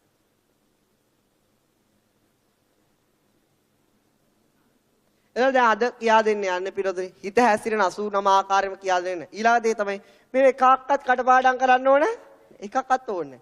මොකක්වත් මතක නැත්නම් එක හිතක් තමයි තියෙන්නේ. එයා අඳින ඇඳුම් කීයක් තියෙද 89. තා ඒක මෙහෙමත් කියන්න පුළුවන්. දැන් මේ පින්නතුන් මේ පන්තියට එනවද මගුල් ගෙදර යන විදියට? නෑ. එහෙනම් මේ කබඩ් එකේ මේ පින්නතුන්ලා ගෙදර ඒ කබඩ් වල මගුල් ගෙදර අඳින්න වෙනම කිට් එකක් තියෙනවා. ඊට පස්සේ පන්තියට එන්න වෙනම කිට් එකක් මේ කියන්නේ බණක් අහන්න යන වෙනම ඇඳුමක් තියෙනවා. එතකොට එතනින් ගියාට පස්සේ පින්නතුනි දානිමාන ගෙදරක යන්න වෙනම ඇඳුමක් තියෙනවා. ගෙදර වැඩපළ කරන්න වෙනම ඇඳුමක් තියෙනවා. සිංගප්පූරු යන්න තවත් ඇඳුමක් තියෙනවා. ඉතින් ඔහොම ඔක්කොම තියෙනවනේ. එතකොට ඒ වෙලාවට අදාළ ඇඳුම තමයි අඳින්නේ. ඒ ඔක්කොම ඇඳුම් තියුණා අඳින්නේ එක්කෙනෙක්ද එහෙම නැත්නම් වෙන වෙනම ඇඳගෙන යනවද? එක්කෙනෙක්. ඒ වගේ දෙයක් තමයි මෙතන තාම පැත්තකින්. එතකොට නේ එතකොට මොකක් හරි ගේමකට යන්න ඕන නම් එහෙම ඇඳුමක් තියෙනවා. එහෙමත් තියෙනවා. ඒ ආකාරයට පින්නතුන් එයාගේ තමයි මේ පින්නතුන් වගේම තමයි හිතත්. මොකද එයා අඳින ඒ ආකාර වලට අඳ ගන්න ඇඳුම් තියෙන. ඒ ඇඳුම් තමයි මේ අපි දැන් අපි ගියාම ලෝකේ අලුත් ෆැෂන් තියෙනවා. කොකා ෆැෂන්. දැන් ඉස්සරහට අවුරුද්දට එනවනේ. ඒ ෆැෂන්ස් තියෙනවා. ඒ ආකාරයට මේ ෆැෂන් එකක් තමයි උගන්වන්නේ. දැන් මේ පින්නතුන් ඒක ඇඳුමක් විදියට තේරුම් ගත්තම හොඳට තේරුම් ගන්න පුළුවන්. ඒක පින්නතුන් තේරුම් ගන්න ගොඩාක් දේවල් කියන්න පුළුවන්. මේ පින්නතුන්ගේ ජීවිතේ කතාවක්වත් ඇඳුම තේරුම් කරලා දෙන්න පුළුවන්. කොහොමද ඒක කියන්නේ? එතකොට ඒක කියන්න නම් පින්නතුනි අපේ ජීවිතේ පරණ කතාවක් ඇදලා ගන්න ඒ තවත් කතාවක්. මේ සිංහල අවුරුදු කාලේ මීට අවුරුදු 8කට විතර කලින් මේ වගේ මාර්තු වග වෙලා අප්‍රේල් මුල වෙනකොට අපේ ගමේ බූරුව පිට්ටෙනි පටන් ගන්න. දැන් ළඟදි පටන් ගනීවි. එතකොට ඒ කාලේ අපිට පුරුද්දක් තියුණ ඉඩොක් කැට බූරුව ගහන්න. මාර්තු 31 වෙනකොට තමයි සල්ලි වාගෙන ඉන්නේ පටන් ගන්න. එතකොට ওই චමින්ද ඉන්න එයා ඒ බූරුව ගහන්න දන්නේම නැහැ. ඔය ආකාරයට අපි එකපාරක් සිංහල අවුරුද්ද ආසන්න කාලයක මට මතකයි චමින්දයි මමයි තවත් යාළුවෝ 3-4 දෙනෙක් හිටියා. අපි එකතු වෙලා ගියා ගහන්න ගල්පලක් තියෙන ගල්පල ගාව. ගිහිල්ලා ගැහුවා 5 දෙනාම පරාදයි. හොඳට බඩත් ගිනි. ඊට පස්සේ මොකද කරේ? එක යාළුවෙක් කිව්වා චමින්ද නෙවෙයි. කුකුලෙක් කමු කියලා. හරිද? ඊට පස්සේ කුකුල් කොටුවක් තියෙන ඔය බූරුව ඵලයේ ඉඳලා කිලෝමීටර් 3ක් විතර දිහා. දැන් අපි ඔක්කොම දැන් පයින් ගියා රෑ 12ට එකට විතර. මේ උපේක්ෂාවෙන් අහන්නේ මේ තුල මේ කතා මේ ඇඳුම් ඔක්කොම තියෙනවා. ඒතකොට ගියාට පස්සේ වෙල්යායකින් ගිහිල්ලා දැන් කුකුල් කොටුව තියෙනවා. මම පුංචි කාලේ ඉඳලා ගොඩාක් වැරදි කරා. නමුත් සත්තු මරණ එක මට ඒ තරම් අල්ලන්නේ නෑ. ඒක මට කොහොමවත් පොඩි කාලේ ඉඳලා අල්ලන්නේ. ඔක්කොම කුකුල් කොටුවට ලං වුණාට පස්සේ මං කොන්න එනෝ අයිතිකාරය එනෝ කියලා. මුළු වෙලා පෙරලගෙන අර කොහේ ගියාද? ඊට පස්සේ පින්නතුනේ අර ඒ කිලෝමීටර් 2ක් විතර දුවලා ආවිල්ලා ඔක්කොම හති අරනවා. එක යාළුවෙක් කිව්වා වැවර ගහන්නම් තියෙන මොකද කරන්නේ? රෑ එකට විතර යකු ගස් නගින වෙලාව. කඩමු. එයා එක්කෙනෙක්ව කඩමු කියලා. තව එක්කෙනෙක් ඒනොට නැගලා කඩලත් ඉවරයි. මේ එදා වැවර බීලා එනවා ඒත් බඩ පිරුණේ නෑ. අර පොළොවේම ගහලා මම තමයි බෝක්කුවක් තියෙනවා බෝක්කුවේම ගහලා. ඊට පස්සේ තියෙනවා පන්සලේ මයි ඔක්ක ගත්තා. අපේ හිටිය ඌර්මීයෙක් වගේ කෙනෙක්. බඩ ගාලා මයියොකු ටිකක් අරගෙන ආවා. රෑ 2ට විතර ගිහිලා හදාගෙන කාලා දැන් උදේ වුණා. දැන් ඔන්න ඔය තුල පිනන ඔය තුල තියෙන ගොඩාක් දෙයක්. දැන් අපි බලමු වෑවර කැඩීම. මොකද්ද? වෑවර. ඒතර පිනන එක්කෙනෙක් අපි කියමු සමන් කියලා යාගේ නම. සමන්. සමන් කියනවා හොරකම් කරමු. මොකද්ද කරන්නේ? වෑවර කඩමු. වෑවර කැඩීම කියන්නේ හිතගත් අරමුණේ මොකක් වීමද? ඇලීම. ලෝභය. අනිසතු දෙයකට ආසා කිරීම. කුසලයක්ද අකුසලයක්ද? අකුසලයක්. අකුසලයක්. එතකොට මේ සමන් කියන පුද්ගලයා ගත්තට පස්සේ මෙලොව දෙයක් විශ්වාස කරන කෙනෙක් නෙමෙයි. මෙලොව ධර්මයක් නැහැ. උට තියෙන්නේ මොකද්ද? කිසිම දෙයක් නැහැ. මේ ලෝකේ තියෙන්නේ කාලබීල ජොලිය. නේ මොන දෘෂ්ටිකයිද? මිත්‍යා දෘෂ්ටිකයි. මොන දෘෂ්ටිකයිද පින්නතුනි? එතකොට මේ සමන් කියන කෙනා ගත්තම මිත්‍යා දෘෂ්ටිකයි. එයාට මෙහෙම අදහසක් ඇති වෙනවා. මොකද්ද? ෆැමිලි කඩමු. Taman සතු දෙයක් නෙවෙයි අන්සතු දෙයක්. එහෙනම් අන්සතු දෙයකට ආසාව කියන්නේ මොකද්ද? ලෝභය. ලෝභය. සමන් ඒ වෙලාව හරි සතුටින් ඉන්නේ. සමන් ඉන්නේ මොකකින්ද? හරි සතුටින්. ඉතින් එතන ඉන්න කියමු කමල් කියලා කෙනෙක්. එයා මොකද වෙන්නේ? එක පයින්ම කැමති වෙනවා. මොකද වෙන්නේ? කඩමු ආයි කිසි ප්‍රශ්නයක් නැහැ. ඊළඟට පින්නතුනේ කමලුත් ඒ ගැන ඉන්නේ හරිය සතුටින්. කමලුත් අරම මෙලොව කිසිම මෙලොව පරලොව කියලා දෙයක්, පිනපව කියලා දෙයක් කිසි දෙයක්. එහෙනම් මොන දෘෂ්ටිකයිද? මිත්‍යා දෘෂ්ටිකයි. දැන් තව කෙනෙක් ඉන්නවා මෙහෙම දෙයක්. ඒ අපේ වතිගොල්ලත් තැඹිලි නැති වේද දන්නේ. මමත් කැමති ඒ වුණාට බයයි. අපේ තියෙන දේවලුත් හොරුකම් කරන් යයිද දන්නේ. එහෙනම් යාට අදහසක් තියෙනවා මොකද කරන්නේ වරදක්. මේ කරන්නේ මොකද්ද හොඳ දෙයක් නෙවෙයි. එහෙනම් මේ කරන්නේ පාපයක් ඇති වෙන දෙයක්. එහෙනම් යා මොන දෘෂ්ටිකයිද? සම්‍යක් දෘෂ්ටිකයි. මොන දෘෂ්ටිකයිද පින්නතුනේ? සම්‍යක් දෘෂ්ටිකයි. හැබැයි යාත් ඉන්නේ මොකේ කොහමද? සතුටි. කොහොමද ඉන්නේ පින්නතුනේ? සතුටි. ඒක තමයි අපි කියමු ධර්මය. යාගේ නම මොකද්ද? ධර්මය. ඒ වගේ. ධර්මයේ එහෙම කිව්වට ධර්මෙත් ඉතින් ඒවට හවුල් වෙන එක නතර කරන කෙනෙක් දැන් ওই දෙනා. දැන් මෙන්න මේ ආකාරය පිළ සමන් කියලා කෙනා ගත්තම යාට තියෙන හිතක්. එයාට මොකද්ද තියෙන්නේ? සිතක්. එයාට තියෙන සිතක්. සිතත් එක්ක උපදින දැන් සමන් ජීවත් වෙනවා කියලා එහෙම යෝජනාවක් කරන්නේ මොකද්ද? හිතට ගත්ත අරමුණක්නේ. ඒ අරමුණේ ඇලීම තමයි මොකද්ද? ලෝභය. අනිසතු දෙක. ඒතකොට සමන්ගේ හිත උපදිනකොට එයාට අනිවාර්යයෙන්ම හිතයත් එක්ක උපදිනවා මොකද්ද? සිතවිලි හතක්. මොනවද? පස්ස, වේදනා, සංඥා, සංකාර හතයි. ඊළාට මේ කුසලයක්ද අකුසලයක්ද? අකුසලයක්. එහෙනම් ඒකත් එක්ක උපදිනවා මොකද්ද? මෝහය, අහිරිකය, අනෝතප්පය, උද්ධච්චය, ඒ අරමුණේ ඇලෙන ලෝභය. ඊළාට පින්නදින මොකද්ද වෙන්නේ? ඒ අරමුණේ වැටෙන්න දෙන්නේ නැති වීරිය, ඒක කරන්න කැමැත්ත, ඒ ගැන කල්පනා, විතක්ක, විචාර ඔක්කොම උපදිනවා. උපදිනවා. දැන් පින්නදින ලෞතර බුදුරජාණන් වහන්සේගේ දැන් සමන්ට හිතක් උපදින බව පේනවා. දැන් මේ සමන්ගේ හිත මේ වෙලාවට ඇඳුම අඳින පැෂන් එකේ නම තමයි කියන්නේ. මොකද්ද? පින්නදින බුදුරජාණන් වහන්සේ මේකේ මේ ඇඳුමේ නමට දාන්නේ අපි දැන් කොකා පැෂන් කියලා. ඇයි ඒ කොකා පැෂන් කියලා කියන්නේ? මෙයා කොකෙක් වගේ මෙහෙම යනකොට කොකා වගේ නා කොකා කියනවා. නෑ හැඩේ තමයි මුලට ගන්න. මේ වගේ. දැන් සිංහල අවුරුදු කාලේට එනවා. ඊළාට තියෙන මොකද්ද? ওই වගේ. එතන මෙහෙම කෑලි එල්ලනවා. ඒකට කියන මොනර පැෂන්. එහෙම තියෙනවා. එහෙම ඒවා තියෙනවා. දැන් මෙන්න මේ ආකාරයට මේ හිත මේ වෙලාවේ අඳින ඇඳුමේ නමට ගන්නෙ මොකද්ද? හිත ගන්නත අරමුණේ වේදනාව මොකද්ද කියලා බලන්න. මොකද්ද බලන්නේ? වේදනාව. දැන් මේ වේදනාව සතුටින් නම් දුක් වේදනාවද සැප වේදනාවද? සැප වේදනාව. මොන වේදනාවද? සැප. වේදනාව සැපයි. හිත ගන්න අරමුණ විඳින්නේ සැප ආකාරයට. එතකොට පින සැප වේදනාවට පාලියෙන් කියන්නේ මොකද්ද? සෝමනස්ස. මොකද්ද කියන්නේ? සෝමනස්ස. එහෙනම් බුදුරජාණන් වහන්සේ කියන මෙන්න මේ හිත මේ වෙලාවට සෝමනස්ස සහගතයි. ඒ කියන්නේ සැප වේදනාවේ යුක්තයි. මොන සහගතයිද? සෝමනස්ස සහගතයි. සෝමනස්ස සහගතයි කියන එකේ තේරුම සැප වේදනාවෙන් යුක්තයි. සහගත කියන්නේ යුක්ත. එය සැප වේදනාව සහිත ඒ අවස්ථා හිත. ඊළාට මෙයා බුදුරජාණන් වහන්සේ මේ ඇඳුම නම් කරන්න ගන්නේ මෙන්න මේ හිතේ තියෙන දෘෂ්ටිය. මොකද්ද? මිත්‍යා දෘෂ්ටි. මොන දෘෂ්ටිකයිද? මිත්‍යා. ඒ කියන්නේ වැරදි අදහසක ඉන්නේ. කියන්නේ කිසිම දෙයක් මේ ලෝකේ පිනක් පවක් නැහැ කියලා වැරදි දෘෂ්ටියක්.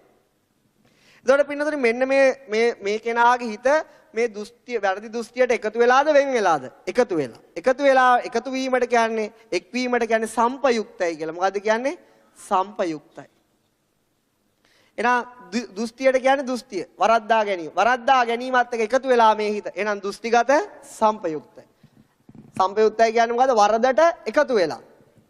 දැන් අපි කියන්නේ ප්‍රියයන් වෙන්වීම. මොකද්ද? ප්‍රිය විප්පයෝගය. ප්‍රියයන් හා එකතු වීම. ප්‍රිය සම්පයෝගය. එහෙනම් ප්‍රියයන් එක්ක එකතු වෙලා.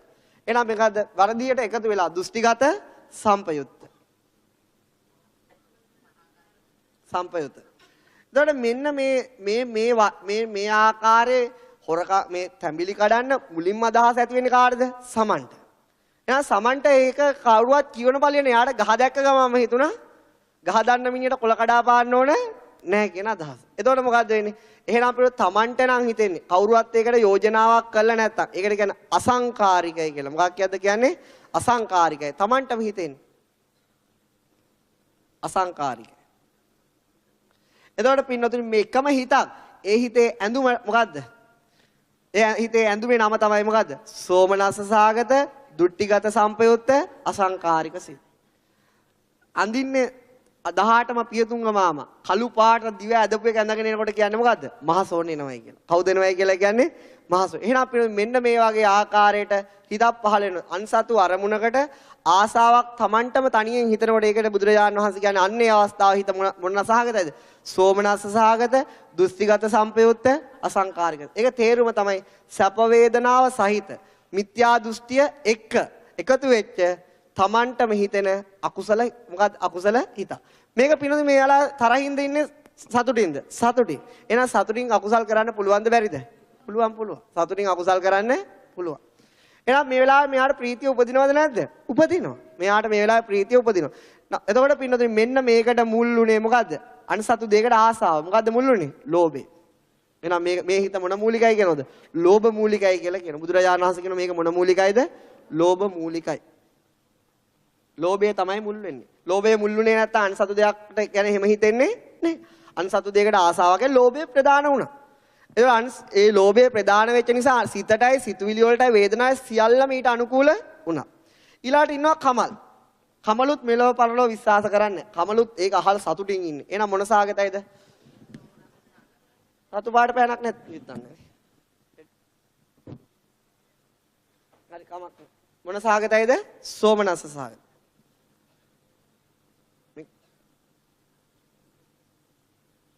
සෝමනස්ස සාගත. ඒකේ තේරුම මොකද්ද? සැප වේදනාව යුක්ත. දැන් අපි මේ කාගේ හිතද විස්තර කරන්නේ? කමල්ගේ හිත. කමල් මේ වෙලාවට හිතන්දින ඇඳුම මොකද්ද කියලා. එතකොට මේ හිතේ ආවසකේද චිත්තක්ෂණ එක. මේ වගේ හොරකමක් එක හිතකින් කරන්න බෑ. මේ වගේක් කරනකොට මේ වගේ සිත් අනන්ත අප්‍රමාණ පහළ වෙනවා. ඒ පහළ වෙන සෑම සිතේම මොඩල් එක තමයි මේ. ඒ කියන්නේ අපි සාමාන්‍ය උදාහරණයක් වශයෙන් උපකල්පනයක් අපි සෑම බණකටම යන්නේ මොකක් ඇඳගෙනද? සුදු ඇඳගෙන. එතකොට ඔයාගේ තමයි. ඒ ආකාරයට තමයි මේ අවස්ථාවේ මේ හොරකම එක හිතකින් කරන්න බෑ. මේ නම දරන සමාන ඇඳුම් වල සෑහෙන සංඛ්‍යාවක් පහළ වෙනවා. ඊළඟට අපි බලනවා කමල්ගේ හිත. මොන සාගතයිද? සෝමනස්ස සාගත. දැන් මේක කටපාඩම් කරන්න ඕනේ. දැන් නාවල ගත්තොත් එක්කෙනෙක් දෙන්නා අනිත් ඔක්කොටම මතකයි. මාරගමත් එහෙමයි. හැබැයි නිදා ගන්න අයට මේක මතක හිටින්නේ නැහැ. නිදා ගන්න වෙලාවට අඳින ඇඳුම කියන්නේද? පස්සේ කියන්න. එතකොට පින නෑ එහෙම නෙවෙයි. ඒකත් ඒ වෙලාවත් හිතාගෙන ඇඳුමක් තියෙනවා. මොන ඇඳුමද? භවාංග. එතකොට ඒක වෙන දවසක ඒ ඇඳුම විස්තර කරන්න බලන්න. අපි ඉස්සරහට බලමු. එතකොට පිනද සෝමනස්ස සහගත ඊළඟ මොකද්ද? එයාත් මිත්‍යා දෘෂ්ටිකයි. එතන මිත්‍යා දෘෂ්ටියත් එකතු වෙලා නම් කියන්නේ මොකද්ද? දෘෂ්ටිගත සම්පයුත්. දෘෂ්ටිගත සම්පයුත්. දැන් පිනද එයාට හිතුන්නේ නෑනේ. එයාට හිතුන්නේ. එතකොට මොකද්ද වෙන්නේ? එයාට හිතුන්නේ නෑ අනිත් කෙනා නිසා තමයි එයාට අදහස ආවේ. ඒ හිත පහළ වුණේ. එහෙනම් මොකද්ද? සසංකාරික. මොන කාරිකයිද? සසංකාරික හිත. එතකොට මේ දෙකම බැලුවොත් වෙනස් වෙන්නේ මොකද්ද? අසංකාරික සසංකාරික කියන එක විතරයි. අරයා මොකද්ද වෙන්නේ? එයාම ඇඳගෙන අරයා වෙනක් ගෙනත් දීපු එකක් ඇඳගෙන. මෙතන මොකද්ද? හැබැයි දෙකම කුසලයක්ද අකුසලයක්ද? අකුසලයක්. මෙයාගේ හිතත් එක්ක සිතවිලි හත පහළ වෙනවා. මේකේ වේදනාව මොකද්ද? සැප වේදනාව. සතුටින්නේ. එහෙනම් මේක කුසලයක්ද අකුසලයක්ද? අකුසලයක්. ගෙනල්ලා දීපයක් ඇඳගත්තයි කියලා ගැලවීම නේ. ගෙනාවු කෙනාට ගැලවීමකුත් නෑ. ඒක නමුත් මේ අවස්ථාවේ ලෞතර බුදුරජාණන් සර්වඥතා ඥාණයට පෙර හිත පොඩ්ඩක් වෙනස්. මේ වෙනස තේරුම් ගන්න එක අද සමාහට කියා දෙන්න පුළුවන් නැත්නම් ලබන සතිය කියා දෙන්න. මේ හරි ලස්සන ධර්මතාවයක් එළියට ගන්න පුළුවන් මේකේ. ඊළඟට ඔහම. දැන් මේකේ තවත් කෙනෙක් ඉන්නවා. මොකද්ද? ධර්මී. කවුද? දැන් ධර්මයටත් මොකද්ද තියෙන්නේ? ජීවත් වෙනවා නම් මිනිස්සෙක් හිතක් පහළ වෙන්න ඕන. හිතක් තියෙන. ධර්මයට හැබැයි පොඩ්ඩක් බයයි. ධර්මයටත් අනාගතේ තමන්ගේ දේවල් නැති වේද දන්නේ. ඕවට උල්පන්දම් දීලාගෙන. නමුත් උනා ඊට වඩා ලොකෙයි බඩ ගින්න. නිසා ධර්මයේ සතුටි මොන වේදනාවද? සැප වේදනා. මොන සාගතයිද? සෝමනස්ස සාගතයි.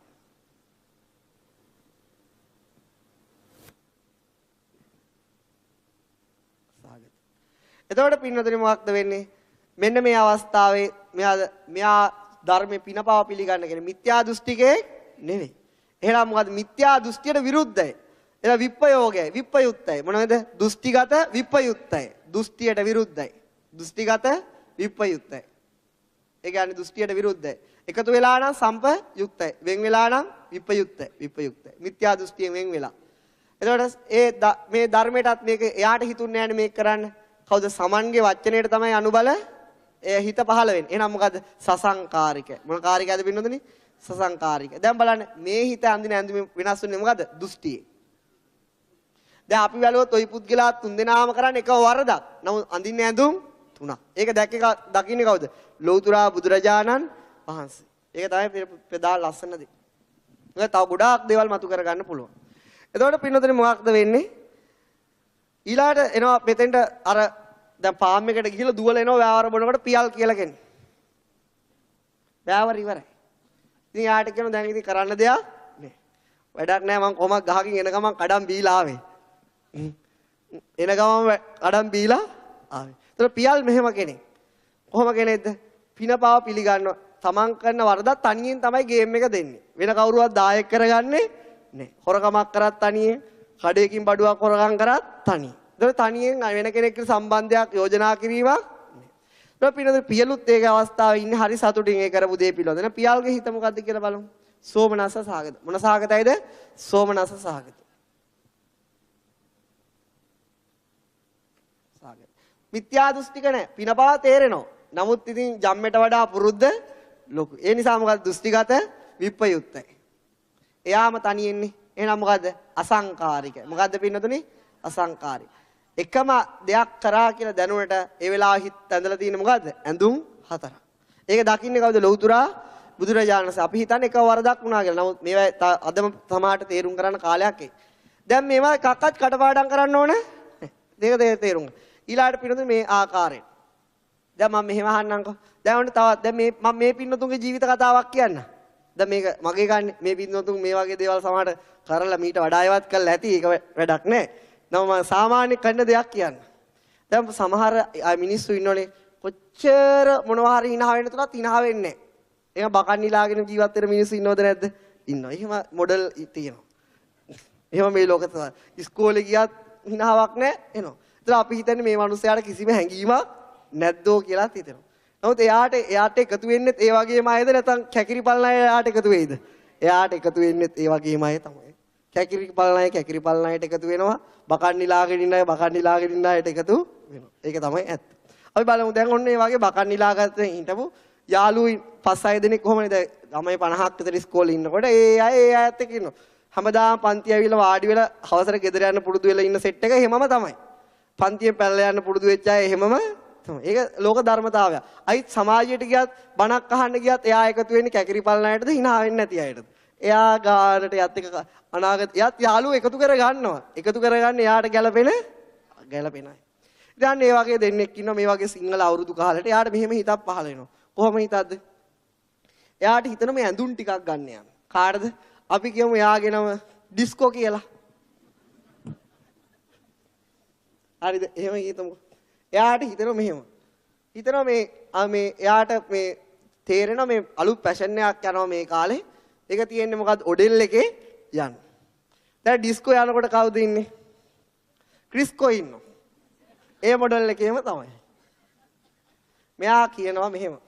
මම යනවා ඔඩෙල් එකට අලුත් ෆැෂන් එකක් ඇවිල්ලා.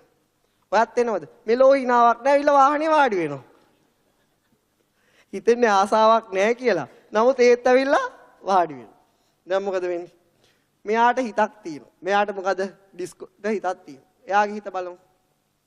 එයාගේ හිතේ ඒක ගැන කිසිම සතුටක් ප්‍රකාශ වෙන්නේ නැත්තම්. ඒ ගැන එයාට දුකකුත් නැත්තම් මොන වේදනාවක් තියෙන්නේ? උපේක්ෂා වේදනාව. මොන වේදනාවක් තියෙන පිළිගන්නේ? උපේක්ෂායි වේදනාව. දුකකුත් නැහැ, සතුටකුත් නැහැ. එතකොට පින්නතුනේ දැන් මේ වගේ දේවල්ට ආසාවක් කියන්නේ ලෝභයක්ද අත්හැරීමක්ද? අල්ලා ගැනීම. එහෙනම් කුසලයක්ද අකුසලයක්ද? අකුසලයක්. එහෙනම් පින්නතුනේ අනිවාර්යයෙන් මොකද්ද මොන මූලිකයිද? ලෝභ මූලිකයි. එහෙනම් එක වෙලාවකට සතුටකිනුත් ලෝභ කරන්න පුළුවන්. සතුටක් නැතු වුණත් ලෝභ වෙන්නේ. මේ වගේ මූණ තීන අයට කියන්නේ උපාසක බලල්ලු තමයි මීයෝ දෙන්න අල්ලන්නේ. ඒ වගේ අද. දැන් මෙහෙම යනකොට දැන් මේ ඩිස්කෝ බලමු. එතකොට මුලින්ම බුදුරජාණන් වහන්සේ ඇඳුමට ගන්න වේදනාව. දැන් මෙයාගේ මේ වෙලාවේ අඳින ඇඳුම මොකද්ද හිත? උපේක්ෂා සාගත. මොන සාගතද? උපේක්ෂා සාගත. එයා පින්නතුනේ සතර පොයේටම සිල් ගන්න උපාසිකාවක් හිනාවක් නේද? අභිධර්මේ වුණත් ඉගෙන ගන්න පුළුවන් ඒ වගේ උපාසිකාවක්. එතකොට මොකද? සම්‍යක් දෘෂ්ටිකයිද මිත්‍යා දෘෂ්ටිකයිද? සම්‍යක් දෘෂ්ටිකයි. එහෙනම් දෘෂ්ටිය මොකද? දෘෂ්ටිගත සම්පයුත්ත නෙවෙයි විප්‍රයුත්තයි. සම්පයුත්තය කියන්නේ මිත්‍යා දෘෂ්ටියට එකතු වෙලා. විප්‍රයුත්තය කියන්නේ මිත්‍යා දෘෂ්ටියෙන් වරදින් වෙන් වෙලා. අදහසක් තියෙන දෘෂ්ටිගත විප්‍රයුත්තයි. දැන් මේක මුලින්ම හිතෙන්න කාටද? ඩිස්කොට. එහෙනම් මොකද්ද? අසංකාරික හිත. එතකොට මොකද්ද? මොන මූලිකයිද? ලෝභ මූලිකයි. දැන් ඇඳුම් වලට ආස කිරීම මොන මූලිකයිද? ඔන්න ඉස්සරහට එනවා. එතකොට බලාගෙනම ගන්න පුළුවන්. එතකොට පින්නතුනේ මොකද්ද වෙන්නේ? උපේක්ෂා සහගත, දෘෂ්ටිගත, විප්‍රයුක්ත අසංකාරික සිත තමයි ඒ වෙලාවට පහළ වෙන්නේ. එයාගේ මොඩෙල් එකේ ඉන්න ක්‍රිස්කෝ. එයාගේ හිත බලමු. එයාත් මේ මොඩෙල් එකේ ඒක ඇහුවා කියලා යාට මෙලෝ සතුටක් නැහැ. හැබැයි ගෙදර ගියෙත් නැහැ. ඇවිල්ලා වාඩි වුණා. එහෙනම් මොන සහගතයිද පින්නතුනේ? උපේක්ෂා සහගත. වේදනාව මොන සහගතයිද? උපේක්ෂා සහගත. එයාත් පින්නතුනේ අරයත් එක්කම තමයි. හැම දන් දෙන්න බාපි ධර්මය අහන්න යනවා. එතකොට පින් කරන්න යනවා. එන මොනවද දෘෂ්ටිගත විප්‍රයුක්තයි. ඒ කියන්නේ සම්‍යක් දෘෂ්ටිකයි. මේක හොඳට තේරුම. මේ වචන දෙක තමයි අනිවාර්යෙන් ලටපවා ගන්න. පටලවා ගන්න මේ දෙක. මොකද දෘෂ්ටිගත සම්පයුක්තයි කියනකොට අපිට හිතෙනවා යා මිත්‍යා දෘෂ්ටික නැහැ කියලා. නමුත් මේ සම්පයුක්තයි කියන වචනේ පාලි තේරුම තමයි වරදට එකතු වෙලා. සම්පයුක්තයි කියන්නේ එකතු වෙලා. ප්‍රිය විප්‍රයෝග කියන්නේ ප්‍රියං වෙන් වෙලා. එහෙනම් මෙතන දෘෂ්ටිගත විප්‍රයුක්තයි කියන්නේ මිත්‍යා දෘෂ්ටියෙන් වෙන් වෙලා. දැන් මෙයාට මේ හිත පහළුනේ අරයා කියන එක අහලා තමයි ලෝභයක් ඇතිවෙන්නේ. මොකද්ද? සසංකාරික. මොන කාරිකයද පින්නතුනි? සසංකාරික. මේ දෙන්නේ යනකොට ඔඩල් එකේ තවත් කෙනෙක් එයාලගේ මොඩල් එකේම යාළුවෙක් ඇවිල්ලා. ඒ කියන්නේ මොකද්ද? එයා හැබැයි මේ කියන්නේ දෙවියන් වහන්සේ සියලු ලෝකේ මැව්වායි කියලා අදහසේ ඉන්න කෙනෙක්. එහෙනම් මොන දෘෂ්ටිකයිද? මිත්‍යා දෘෂ්ටික අදහසක් තියෙන කෙනෙක්. එතකොට අපි එයාගේ නම කියමු. එයාගේ නම පාතිමා. එක ඉස්කෝලේට ගියේ. මෙයාත් ඔඩෙල් එකේ පාතිමා. පාතිමාගේ තත් තියෙන්නේ මොකද්ද? සිත. පාතිමාටත් තියෙන්නේ මොකද්ද? එකම මොඩෙල් එක. එයාටත් ඉතින් නැහැ. ඉතින් කියනවා මේ වගේ පැෂන් එකක් ඇවිල්ලා යන්න බලන්න කියනකොට එයාත් කැමතියි යන්න. එයාගේ හිතත් මොන සාගතයිද? උපේක්ෂා සාගත. මොන සාගතයිද? උපේක්ෂා සාගත. හැබැයි මොකද්ද? දෘෂ්ටිය මොකද්ද? මිත්‍යා දෘෂ්ටිකයි. එහෙනම් මොකද්ද අදහස? දෘෂ්ටිගත සම්පයුක්තයි. මොන යුක්තයිද පින්නතුනේ? දෘෂ්ටිගත සම්පයුක්තයි. මොකද්ද? එයාට අදහස් එන්නේ මේ දෙන්න කියන නිසා. මොකද්ද? සසංකාරික.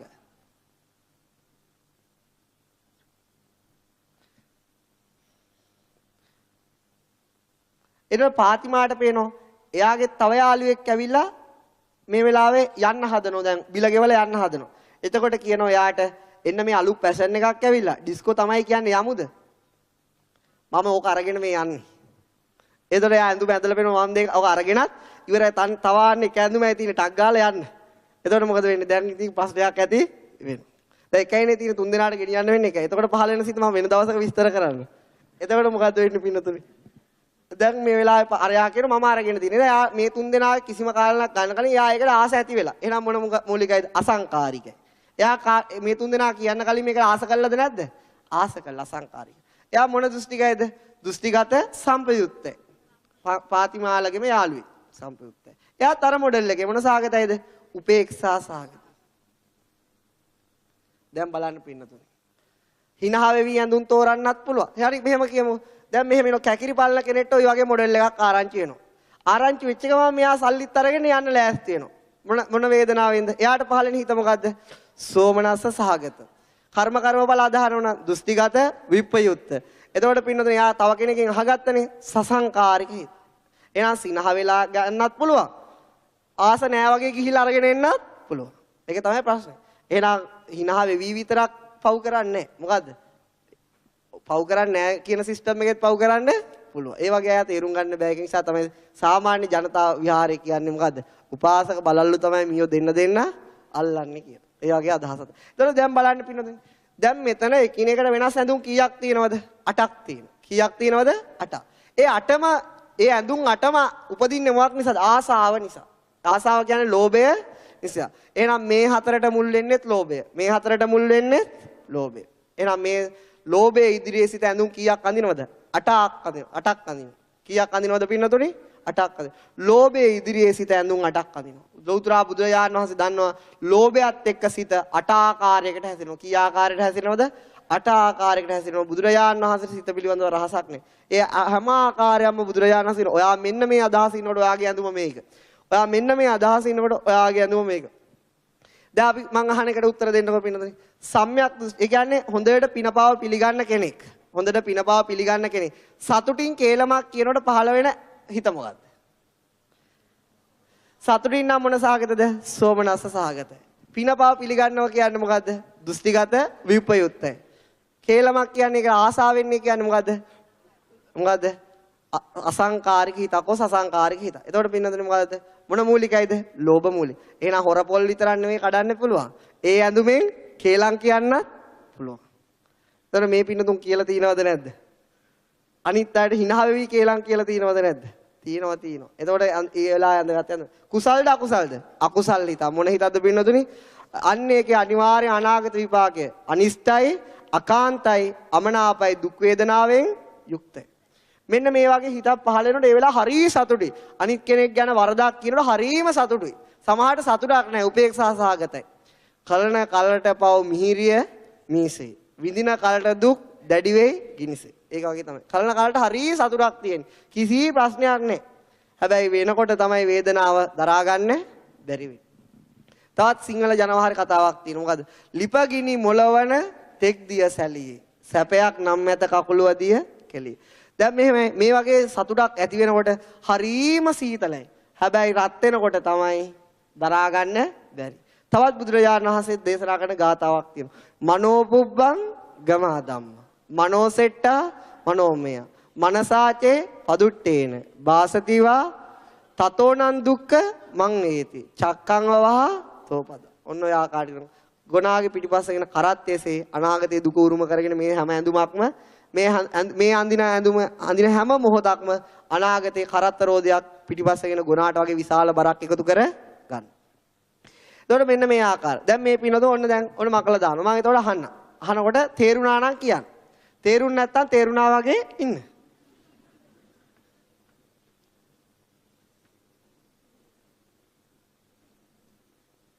දැන් පින්නද සිත් 89ක් නෑ. සිත හැසිරෙන ආකාර 89ක් තුන. අද කීයක් කියලා දුන්නා? 8 ආකාරයක් කියලා දුන්නා. කී ආකාරයක් කියලා දුන්නද? මේක පාඩම් කරන්න ඕනේ සති දෙකක් විතර යනවා. නිකම්ම මේක නෝමල් එකේම මතක හිටිනවා. මොකද්ද කරන්න ඕනේ? ඔන්න දැන් මම මෙහෙම ගහන්න. ඔන්න මේ පින්නතුන්ට කවුරු හරි මෙහෙම කියන. කෝල් එකක් එනවා. ඇවිල්ලා තියෙනවා කියන මෙන්න අලුත් වලන් සෙට් එකක් ඇවිල්ලා. සිංහල අවුරුදු අලුත් වලන් සෙට් එකක්.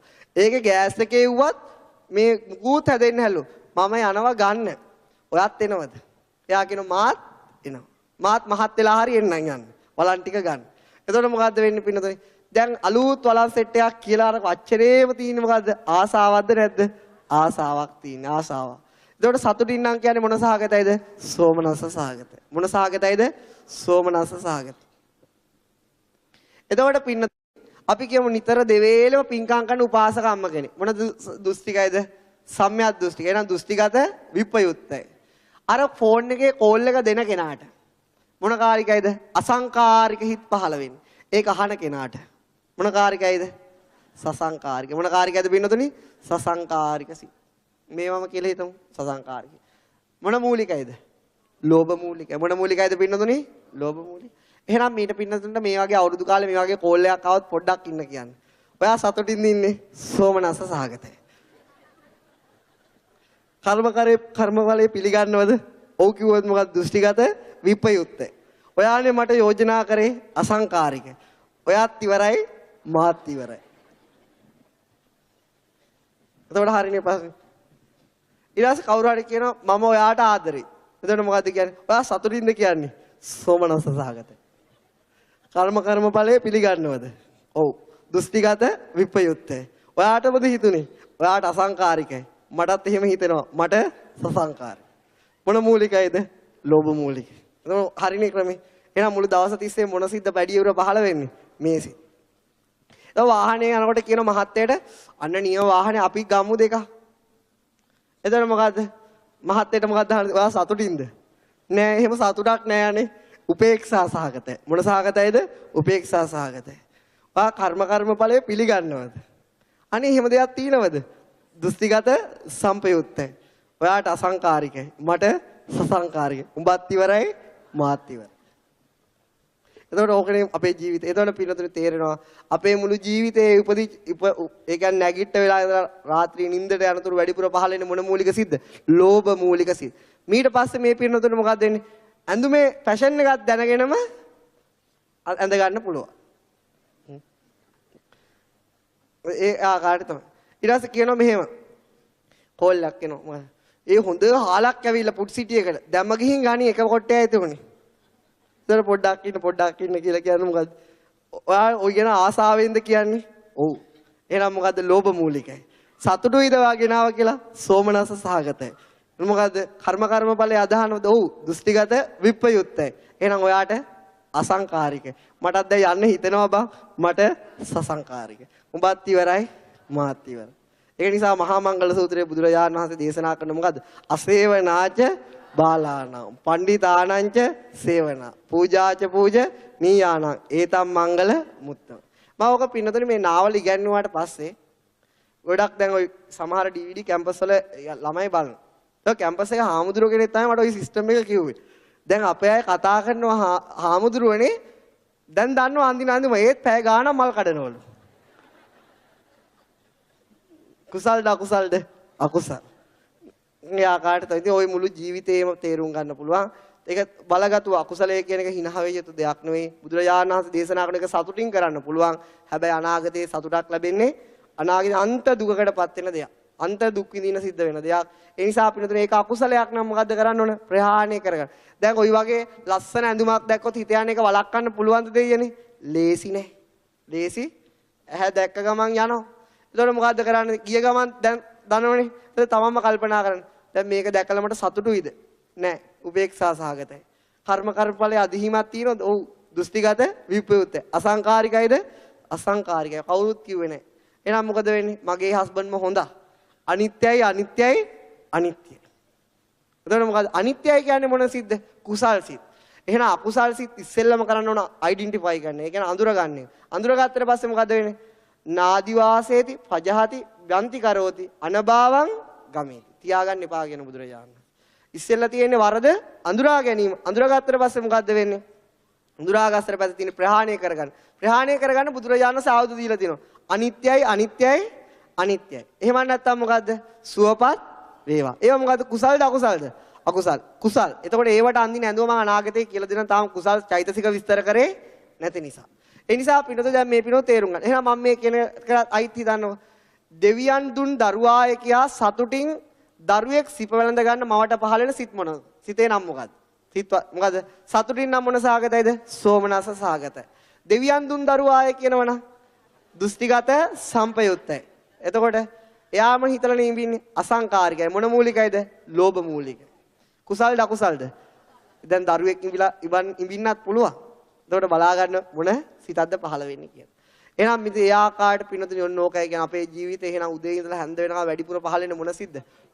අකුසල් සිත්. ලෝභ. දැන් ඔය නම ඕනේ අකුසලයක් කියලා තේරෙනවනේ. අකුසල. ඒ නිසා බුදුරජාණන් වහන්සේ දේශනා කරනවා සත්වයාට හිත පිරිසුදු කර ගැනීම ලේසි දෙයක් වෙන්නේ නැහැ. හැබැයි යා පිරිසුදු කරගත්තේ නැතුනොත් එයාගේ හිතේ ඇති වෙන චේතනාවට ඒ කර්මය සකස් වෙන එක නතර කරන්නත් පුළුවන්කම අනාගතේ අනිවාර්යයෙන්ම දුක් විඳින්න. එහෙනම් පින්නදී අවංකවම කියන්න උදේ ඉඳලා හැන්ද වෙනකම් අපි වැඩිපුර කරන්නේ කුසල්ද අකුසල්ද? අකුසල්. පන්සලටත් යනවා. කියන හරි ලස්සන මල් වට්ටිය. කොහෙන්ද ගත්තේ? එතකොට මොකද වෙන්නේ? දැන් එහෙම අදහස් එනවනේ. ඒ පන්සලට හරි ඔය සුදුවට ඇඳත් ඔයා හරීම ලස්සනයි යන්නේ. ඒක කියන කෙනාටත් එයා ගැන මොන සිතක්ද පහළලා තියෙන? ලෝභ සිත. ඒ අහන කෙනාට අම්මේ ඇත්තද මං තාමත් ලස්සනයිද? කටින් එක හිතේ මොන සිද්ද පහළ වෙන්නේ? ලෝභ සිත. ඒ නිසා මෙහෙම ධර්ම දේශනාවක් යනවා. හරි සීට් හාමුදුරු නේද? මොන මූලිකයිද පින්නතුනි? ලෝභ මූලිකයි. ලෝභ මූලික සිත්. හරි ලස්සනයිනේ, හරි හුරු බුහුටිනේ. මොන මූලිකයිද? ලෝභ මූලික. ඔය පින්නතුනි ධර්ම දේශනාවක් ඇහුවත් ඔය ASCII වැඩිපුර පහළ වෙන මොන සිද්ද? ලෝභ මූලික සිත්. ඒක හොඳට තේරුම් ගන්න. එයා Tamanට දැන් හොඳට තමන්ගේ හිත තේරුම් ගන්න පුළුවන්. මේකෙන් ඇති වෙන මේ අභිධර්මයේ තියෙන වටිනාකම මේක තමයි. දියෙන් කිරි වෙන් කරනා වගේ හංසෙක් කුසලයෙන් අකුසලයෙන් වෙන් කරගන්න පුළුවන් හැකියාව නම් වශයෙන් මත තියාගත්තොත් හොඳයි. එහෙම ඕනෙත් නැහැ. නමුත් මේ තේරෙනවනේ එතකොට අපේ ජීවිතේ මොකක්ද කියලා. එතකොට පිනොත් දැන් මොකද්ද කරන්නේ? එහෙනම් තමන්ගේ හිතේ දෛනිකව දිනපතා ගංගාවක් වගේ ගලා යන්නේ මොකද්ද? ලෝභය. ලෝභය ගලා යන්නේ. එහෙනම් උපාදානය වෙනවා හැමතිස්සෙම පංචස්කන්ධය. වරද්දා ගැනීම ගලා යන්නේ. එහෙනම් නිදහස් වීමක් අනිවාර්යයෙන්ම සිදු විය යුතුයි. එහෙම නැත්නම් ඒ විවස්ථා සංශෝධනය නොකරගත්තොත් ඉවරටම ඉවරයි. වෙනසක් ඕන කිව්වට වෙනසක් වෙන්නේ නැහැ පින්නතුනි. ඒක නිසා මේ පින්නතුනි වෙනසක් අවශ්‍ය නම් තමන් අකුසලයක් සිද්ධ වෙන. තාම මේ එක පැත්තේ අකුසල වල විස්තර කරේ. අකුසලයක් සිද්ධ වෙනවා කියලා දැනගන්න. දැනගෙන ඊට පස්සේ මොකද වෙන්නේ? ඒක ආවම ඒක තේරුම් ගන්න. මෙහෙම එකක් හිතේ පහළ වෙනවා. ඊට පස්සේ මොකද්ද කරලා තියෙන්නේ? කන්න අනිත්‍යයි දුක්ඛයි අනාත්මයි කියලා කල්පනා කරනවා. අනිත්‍යයිනේ. සතර මහා ධාතුන්ගෙන් හැදිලා තියෙන්නේ. දැන් ඒ නිසා අපිට අපි වෙන රස කෑමක් කනවා. හරිය සතුටෙන් රස කෑමක් කන අටසිල් සමාදන් වෙච්ච උපාසකම්මට පහළ වෙන සිත් මොනවද? සෝමනස්ස සහගත. දැන් දෘෂ්ටිගත විප්පයුත්ත අසංකාරික. මේ ඇඹරල්ල මාළු වල හරි රහයි නේද බා? ඒ කහන කෙනාට පහළ වෙන්නේ මොකද්ද? සෝමනස්ස සහගත. දෘෂ්ටිගත විප්පයුත්ත සසංකාරික. මොන මූලිකයිද? ඔය විදිහට කන්න බොන්න එකත් ලේසි දෙයක්ද? ලේසි දෙයක් නෙවෙයි. අන්න අරකෙත් කොත්තුව නම් හරීම රහයි. මහත්තයට කෝල්ලයක් දිනෝ අරකෙන්ම කොත්තුවක් අරගෙන එන්න කොස් ගහ යට කඩේ. එතකොට මොකද්ද වෙන්නේ? මොන මූලිකයිද? ලෝභ මූලිකයි පින්නතුන්. ඒ වගේ. ඒ ආකාරයට පින්නතුන් අපි කෑමක් කෑවත්, බීම එකක් බිව්වත් අපි ඒ ඇති කරගන්නේ මොන සිද්ද? ලෝභ මූලික අකුසල සිත්. ලෞතර බුදුරජාණන් වහන්සේගේ සර්වඥතා ඥානය ඔක දැක්කා. දැකලා කිව්වා සත්‍යයාගේ මේක කියා දින එක නම් ලේසි දෙයක් නෙවෙයි. ඉතින් මෙහෙම විස්තර කරාට පස්සේ හොරණ පන්ති අම්මා කෙනෙක් කිව්වා මොන සිස්ටම් එකකටවත් ජීවත් වෙන්න බෑනේ ආමුදුරුවෝ.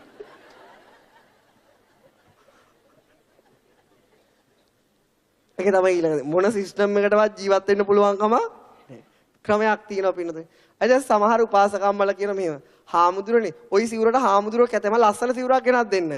එතකොට ඒ උපාසකම්මලට මොන සිතක්ද පහළ වෙන සිවුර කරේ? සෝමනස්ස සහගත දෘෂ්ටිගත විප්‍රයුක්ත සං. ඒක අහන හාමුදුරුවන්ට සසංකාරික සිත. දෙන්නම ඉවරයි. උපාසකම්මත් ඉවරයි හාමුදුරුවොත් ඉවරයි. ඒ ආකාරය තමයි. එතකොට බුදුරජාණන් වහන්සේ ඔක දැක්කා. දැකපු නිසා බුදුරජාණන් වහන්සේ ඔබට සිවුරක් පොරවන කොටත් මෝහය කියන්නේ සිහිය නැතුව පොරවන්න එපා. පටිසංකා යෝනිසෝ චීවරම් පටිසේවාමි.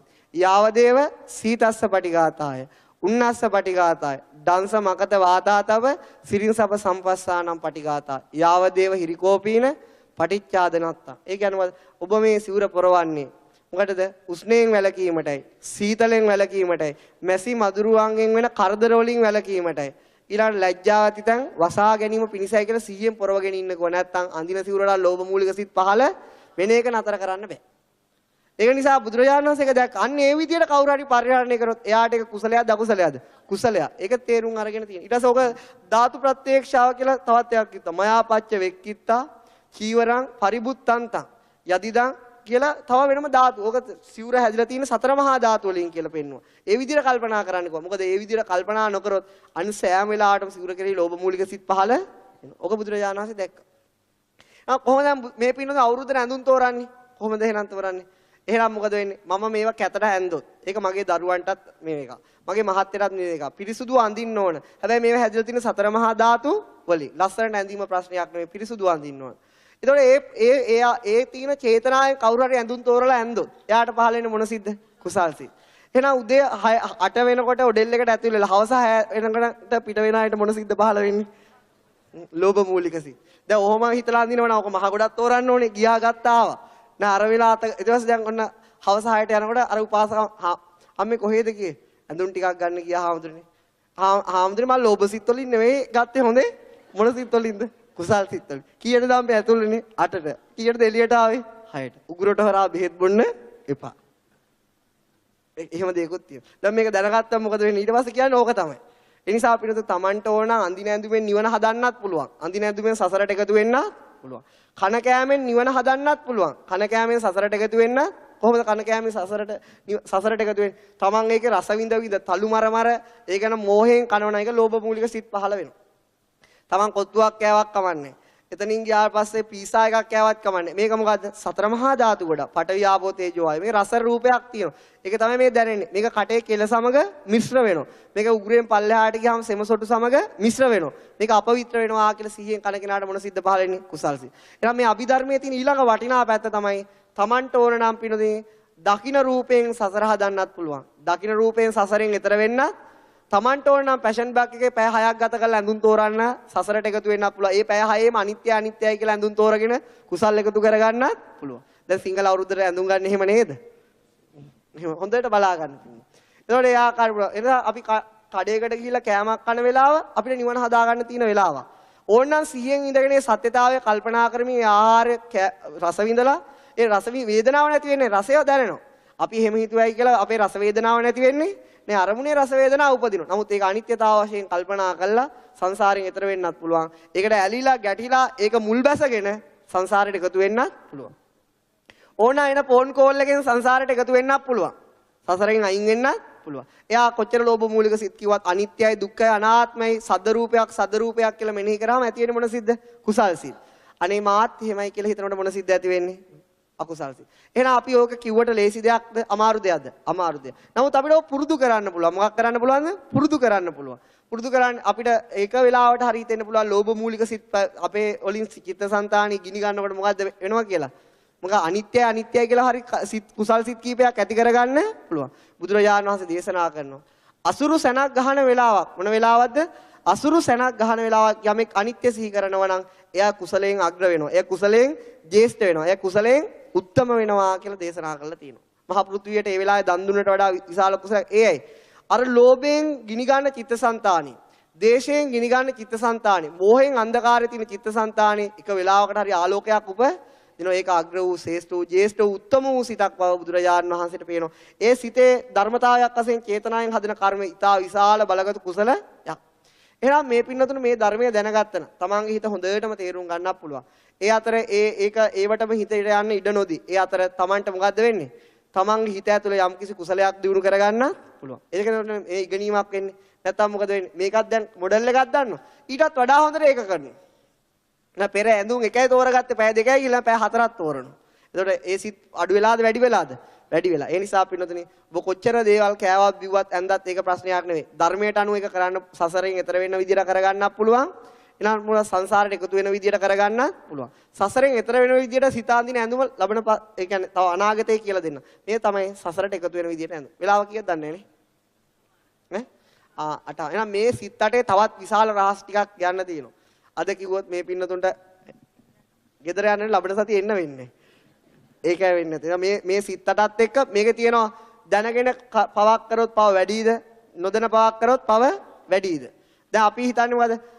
අපි කියමු පින පව දන්න කෙනා පවක් කරොත් පව වැඩිද අඩුයිද?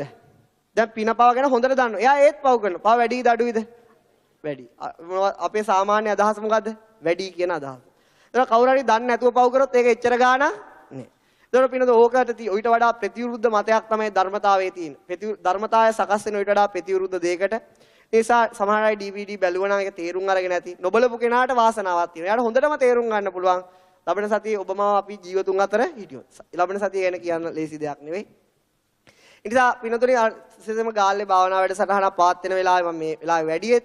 ඒ නිසා නැවත අද රැයටම අනිවාර්යයෙන්ම වඩින්නත් ඕන. තව දැන් අප්‍රේල් 1 වෙනිදා ඉඳලා 10 වෙනිදා වෙනකන් දින 10 වැඩසටහනක් තියෙනවා. තව 3 දිනෙට විතර අවස්ථාවක් තියෙනවා. දවස් 10ම නතර වෙලා ලෝභ මූලික, දේශ මූලික, මෝහ මූලික සිත් ගංගාවක් ගලා යන සිත් පරම්පරාවේ කුසල මූලික සිත් දියුණු කරගන්න කෙනෙක්ට කැමැත්තක්, ඡන්දයක්, බලවත් වීරියක් තියෙනවා නම් කෙනෙක්ට සහභාගී වෙන්න පුළුවන්. මොකද අපි දන්නවා ගත වෙන මේ වගේ අපි සාමාන්‍ය ලෝකේ ගත වෙන ජීවිත අපිට වැඩිපුර පහළ වෙන්නේ මොන මූලික සිත්ද? ලෝභ මූලික සිත්, දේශ මූලික සිත්, මෝහ මූලික සිත්.